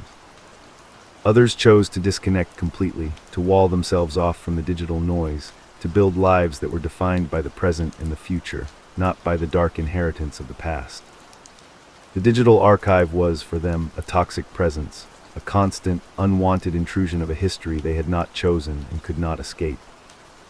They lived, in a sense, in the shadow of the digital ghost, their own identities forever linked, in the vast, unforgetting memory of the internet, to the monster who had stolen their family's peace. The story of the BTK Digital Archive is a story about the unintended consequences of technology, the fragility of privacy, and the strange half-life of evil in the age of information. It is a story about how a man who did not understand computers, who was undone by a piece of technology he could not comprehend, became, in the end, a permanent fixture of the digital landscape. His crimes and his psyche preserved and disseminated in a way that he could never have imagined. The monster in his physical form was mortal, subject to the same decay and dissolution as all organic life. But the monster in the machine, the digital BTK, was, for all practical purposes, immortal, a ghost that would haunt the network for as long as the network existed, a permanent, unsettling reminder of the darkness that had once descended on a quiet city in the American heartland, and the strange, circuitous path by which that darkness had been brought, finally, into the light. The house at 6220 North Independence Street in Park City, Kansas, no longer exists. It was demolished in the summer of 2018, 13 years after its most famous occupant was led away in handcuffs, his reign of terror finally at an end. The demolition was not an act of official policy, but a private decision made by the property's owner. A real estate investment firm that had purchased the house at a steep discount from the bank that had foreclosed on it after Paula Rader's divorce and disappearance. The house had sat empty for over a decade, a stubborn, unwanted monument to horror, its very existence a drain on the property values of the quiet, suburban neighborhood. No one wanted to live there. No one wanted to rent it. The house was a pariah property, a structure so thoroughly contaminated by its association with evil that it had become, for all practical purposes, uninhabitable. The demolition was a quiet affair, conducted without ceremony or public notice. A crew of workers arrived on a hot July morning, their equipment rumbling in the still suburban air. They had been hired by the investment firm and given a simple, straightforward task: tear it down, haul it away, and make it flat. The workers were not locals. They had been brought in from a neighboring state, a crew that specialized in difficult demolitions, and they had been given no specific information about the history of the house. They were simply there to do a job, but as they began their work, the strange, unsettling energy of the place began to seep into their consciousness. The neighbors who had been alerted to the demolition gathered on the sidewalks and front lawns across the street, watching in a strange, solemn silence.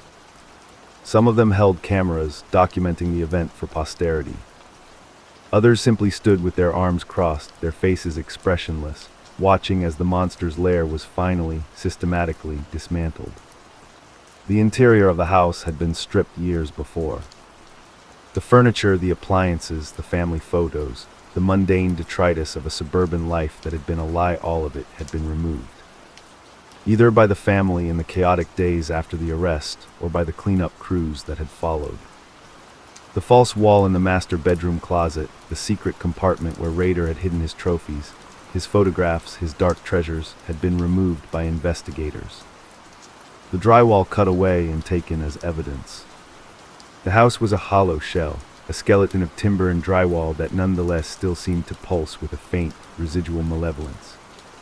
The workers, as they moved through the rooms, hammering and sawing and prying, reported a strange, uncomfortable feeling, a sense of being watched. A coldness that was not explained by the air conditioning, which had long since been turned off. One of them, a young man named Diego, later told a reporter that he had felt a bad energy in the master bedroom, a pressure in the air that made his skin crawl. He had been glad when the crew broke for lunch, and even gladder when the day was over. The physical demolition took 3 days. The roof was the first to go, the shingles and plywood sheathing stripped away to reveal the attic space beneath. The attic had been Rader's domain, a cluttered, dusty space where he had stored his hit kits, his tools of terror. The workers found nothing of interest there now, just old insulation and the skeletal framework of the roof trusses. The walls came down next, the drywall crumbling under the assault of sledgehammers, the wooden studs pried apart with crowbars. The house, which had once seemed so solid, so permanent, so aggressively normal, was revealed to be a flimsy, temporary structure. A stage set that could be struck and cleared away in a matter of hours. The foundation, a slab of poured concrete, was the last to go, broken up by a jackhammer and hauled away in chunks. By the end of the third day, the house was gone, replaced by a flat, rectangular patch of bare earth, a void in the suburban landscape. The empty lot remained for several years, a scar on the neighborhood that refused to heal. The investment firm, having cleared the site, had no immediate plans to build. The property was toxic, its history a deterrent to potential buyers. The lot became a kind of unofficial memorial, a place where the curious and the morbid would occasionally stop and stare, taking photographs of the empty space where the monster had lived. The neighbors, who had hoped that the demolition would bring closure, found that the absence of the house was, in some ways, even more unsettling than its presence had been. The house, at least, had been a tangible thing, a known quantity. The empty lot was a question mark, a blank space that invited speculation and unease.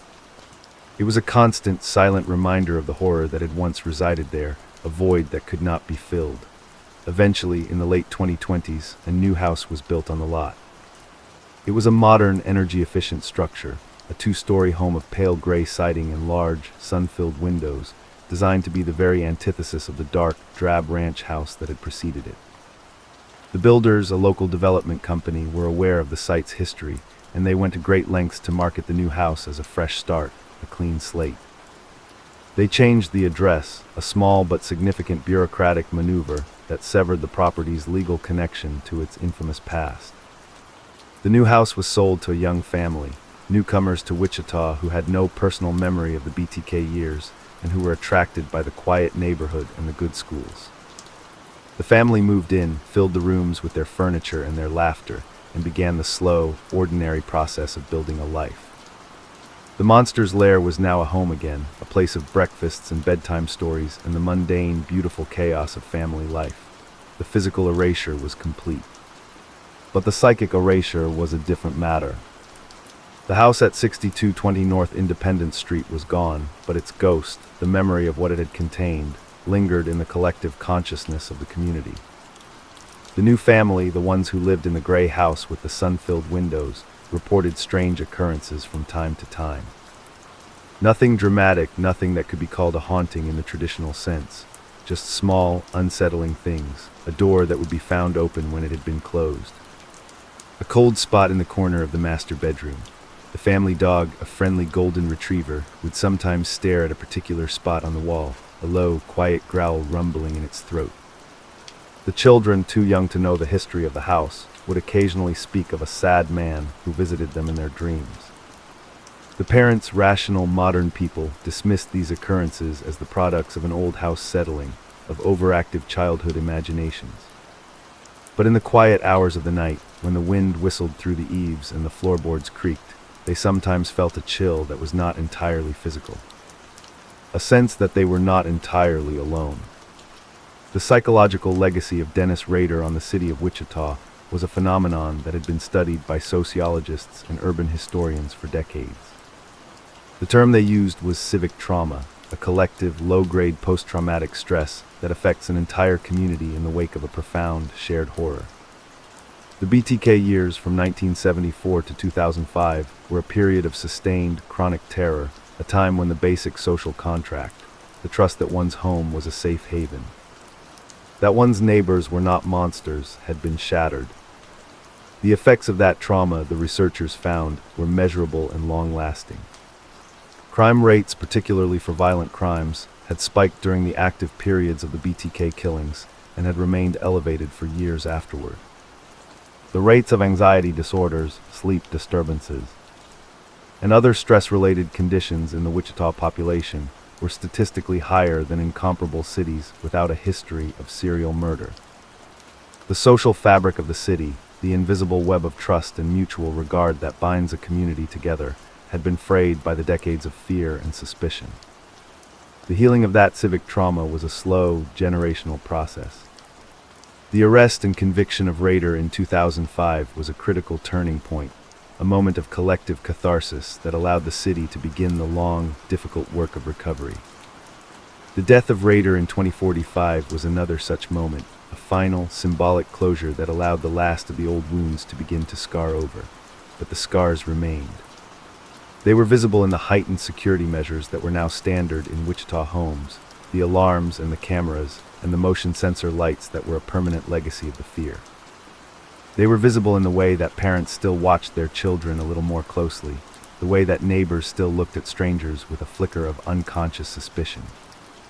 The city had moved on, had rebuilt, had reinvented itself as a hub of the 21st century economy, but the shadow of the monster was still there, a faint, dark stain on the collective psyche that could never be entirely washed away. The families of the victims, those who had been most directly and devastatingly impacted by Rader's crimes, had their own, more intimate geographies of trauma. The houses where the murders had occurred, like the Rader house on Independence Street, had mostly been demolished or so extensively remodeled as to be unrecognizable. The Otero family home on Edgemore Street, the scene of the first, most horrific massacre, was long gone, replaced by a small, nondescript office building. The small house on South Pershing where Nancy Fox had been strangled with her own nylons was now a vacant lot, overgrown with weeds and wildflowers. The apartment on East 13th Street where Catherine Bright had been stabbed and her brother Kevin shot was part of a larger apartment complex that had been renovated and renamed. The physical locations of the horror were being slowly, methodically erased, reclaimed by the ordinary processes of urban development and decay. But for the family members, the geography of trauma was not tied to physical locations. It was carried within them, a map of pain that they navigated every day of their lives. The anniversary of a murder, the sound of a particular song, the smell of a certain perfume, any of these could be a trigger, a sudden, unexpected plunge back into the darkness of the past. The children and grandchildren of the victims, who had grown up in the shadow of the BTK legacy, had inherited this internal geography. They had learned to navigate it, to build their lives around the sinkholes of grief and trauma, to find solid ground in the present even as the past pulled at their ankles. They were the living legacy of Dennis Rader, the human counterpoint to the digital archive and the demolished houses. Their lives, their resilience, their quiet, ongoing acts of survival were the true, final chapter of the BTK story. One of the most remarkable of these survivors was a woman named Elena Bright. She was the granddaughter of Kevin Bright, the man who had been shot and left for dead by Rader in 1974, and who had lived the rest of his life with the physical and emotional scars of that attack. Kevin Bright had died in 2039 at the age of 87, having spent his final years as a quiet, reclusive presence in a small town in the Colorado mountains. His daughter, Elena's mother, had been born years after the attack, but she had grown up in the shadow of her father's trauma, absorbing his pain, his nightmares, his deep, abiding distrust of the world. Elena, born in 2040, was the third generation of her family to be shaped by the BTK legacy. She had grown up hearing the stories, the whispered fragments of a history she could not remember but which had nonetheless defined her family's identity. Elena Bright was not content to be a passive inheritor of trauma. She was a fiercely intelligent, determined young woman, and she decided at a young age that she would not let the monster define her life.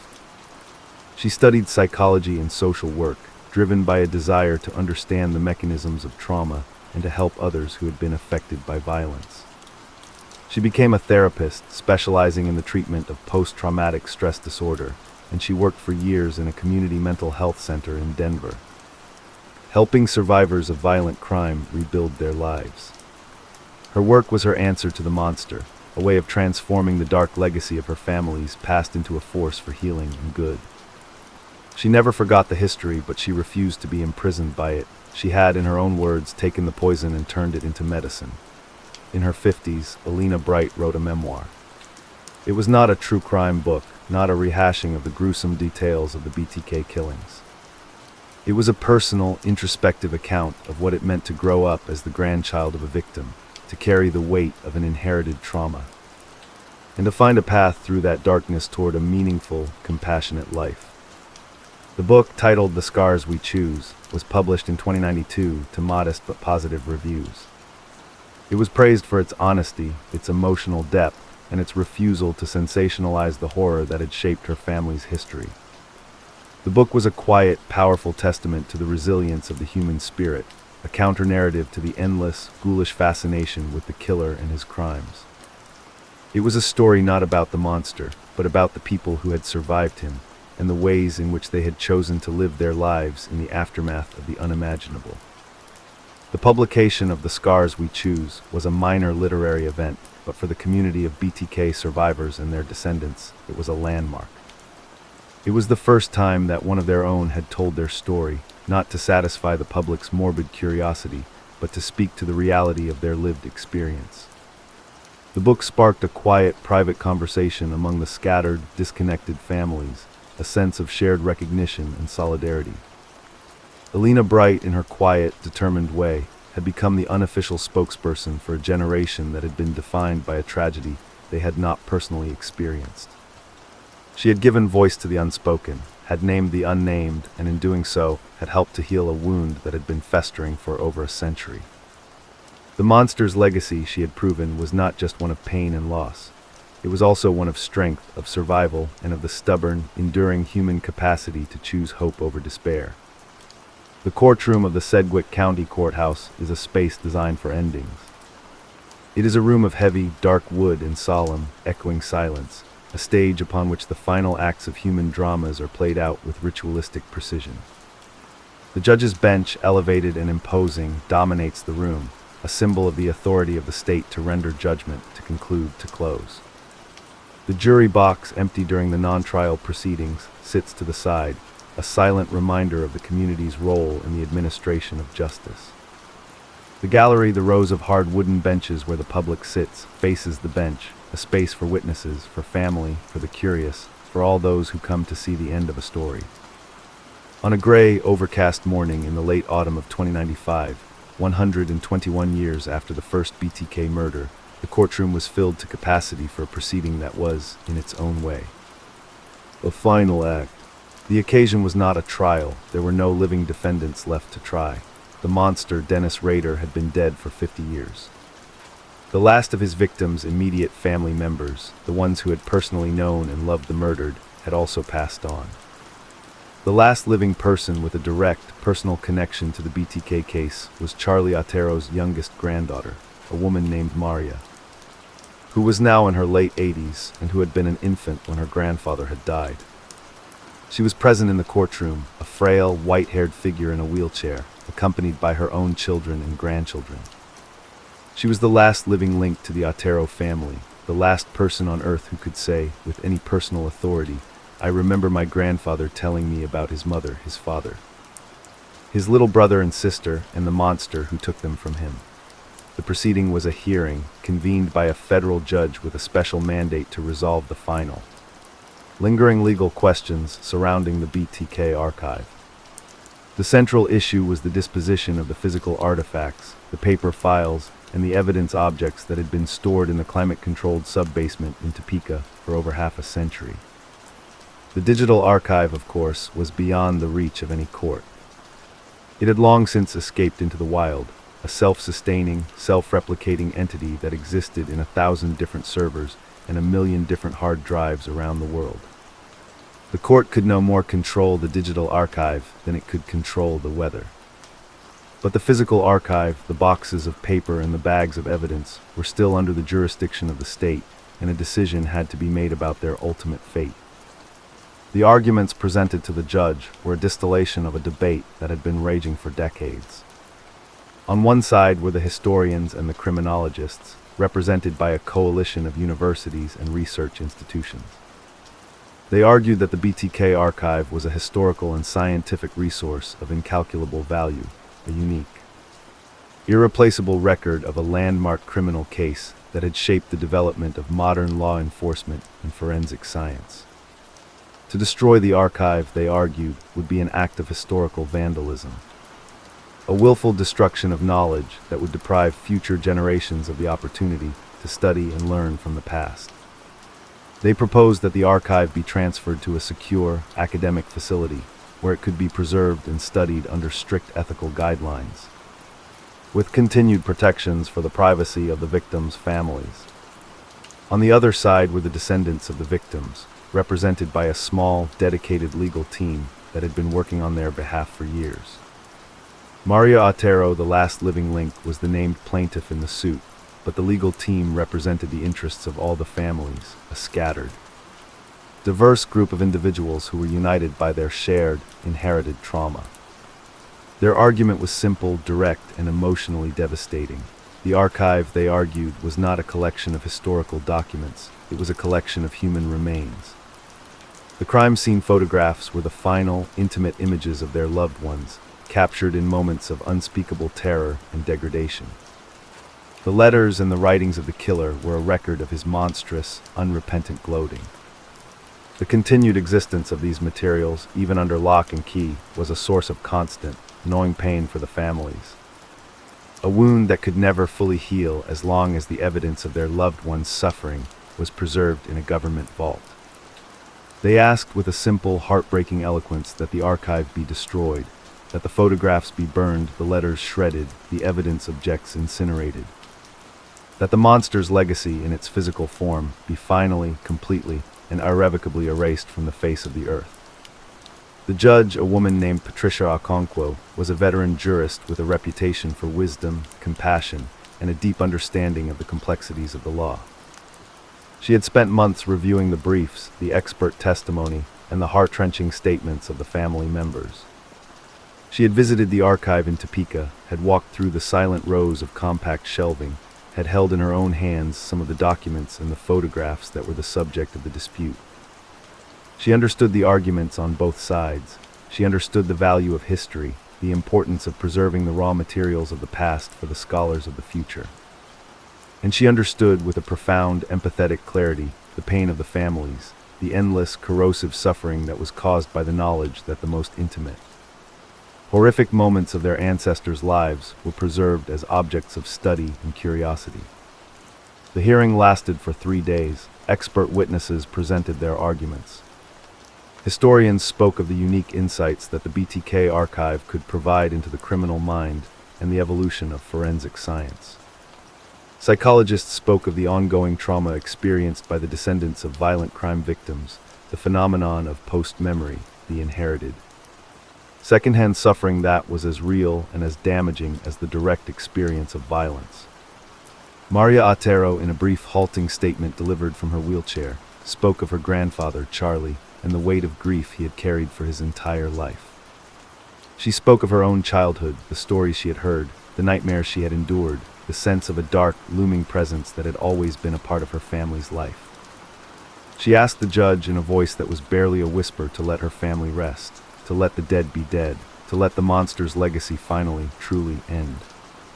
Judge Okonkwo delivered her ruling on a Friday morning, in a courtroom that was so silent that the ticking of the clock on the wall sounded like a drumbeat.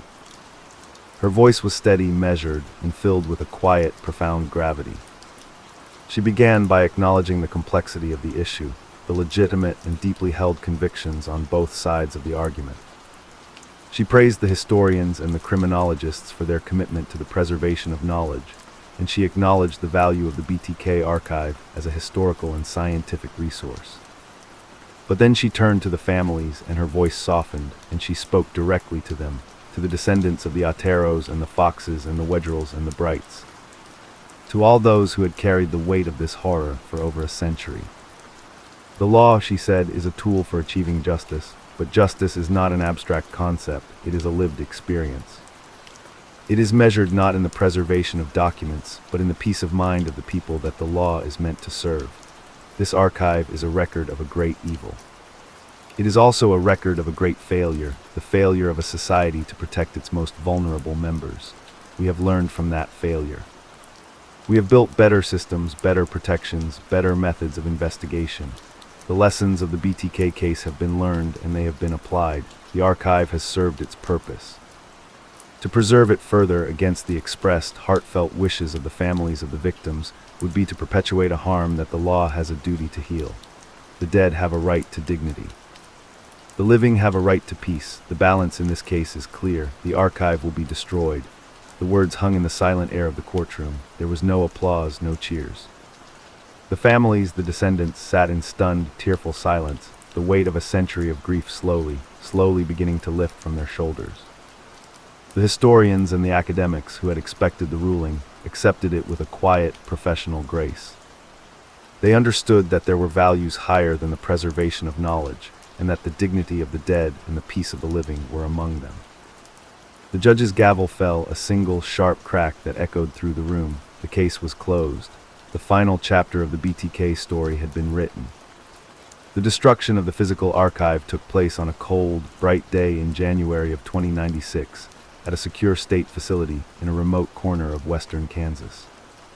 The process was conducted under the supervision of a court-appointed monitor, and it was witnessed by a small group of family representatives, including Maria Otero, who had made the long journey despite her frailty.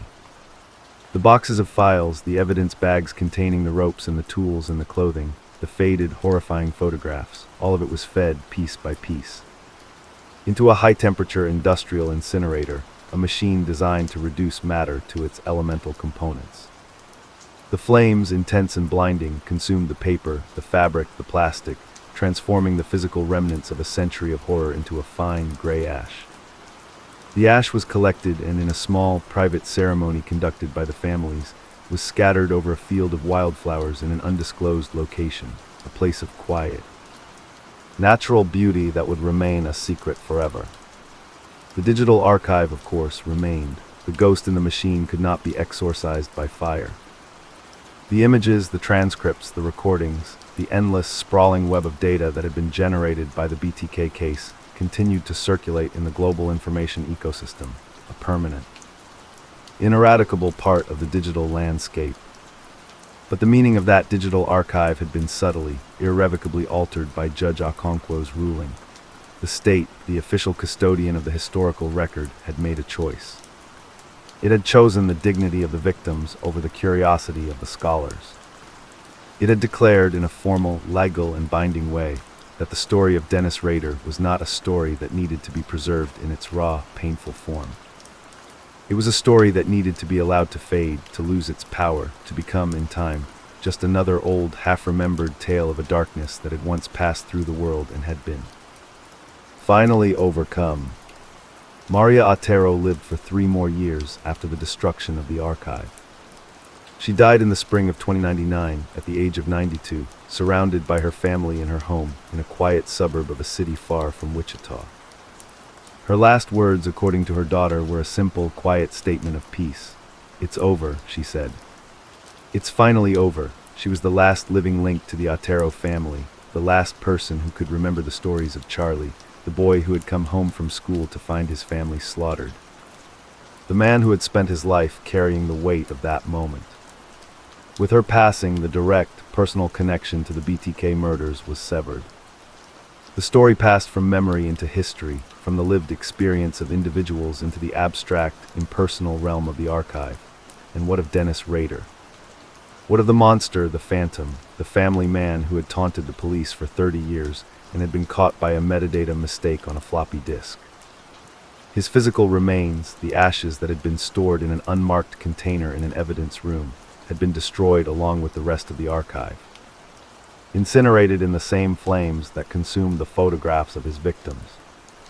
The state of Kansas, in its final act of bureaucratic closure, had erased even the last, inert, material trace of his existence. He was gone, completely and utterly gone, his body reduced to scattered atoms, his name a fading footnote in the long, sad history of human cruelty. The monster who had sought immortality through terror had achieved, in the end, only a temporary borrowed existence, a fleeting presence in the nightmares of a few generations, and then, finally, a quiet, unremarked dissolution into the void. The ghost in the machine had been, at last, laid to rest. The story of BTK was over. The silence that followed was not the silence of fear, but the silence of peace, a silence that had been earned over a century of pain and resilience by the people who had survived him. The Kansas prairie, the broad, flat, endless landscape that had been the backdrop to his reign of terror, remained unchanged and eternal, a testament to the enduring power of the ordinary, the mundane, the good. The monster was gone, but the prairie was still there, and the people, and the quiet, stubborn, unkillable hope that, in the end, Even the darkest of shadows must finally yield to the light.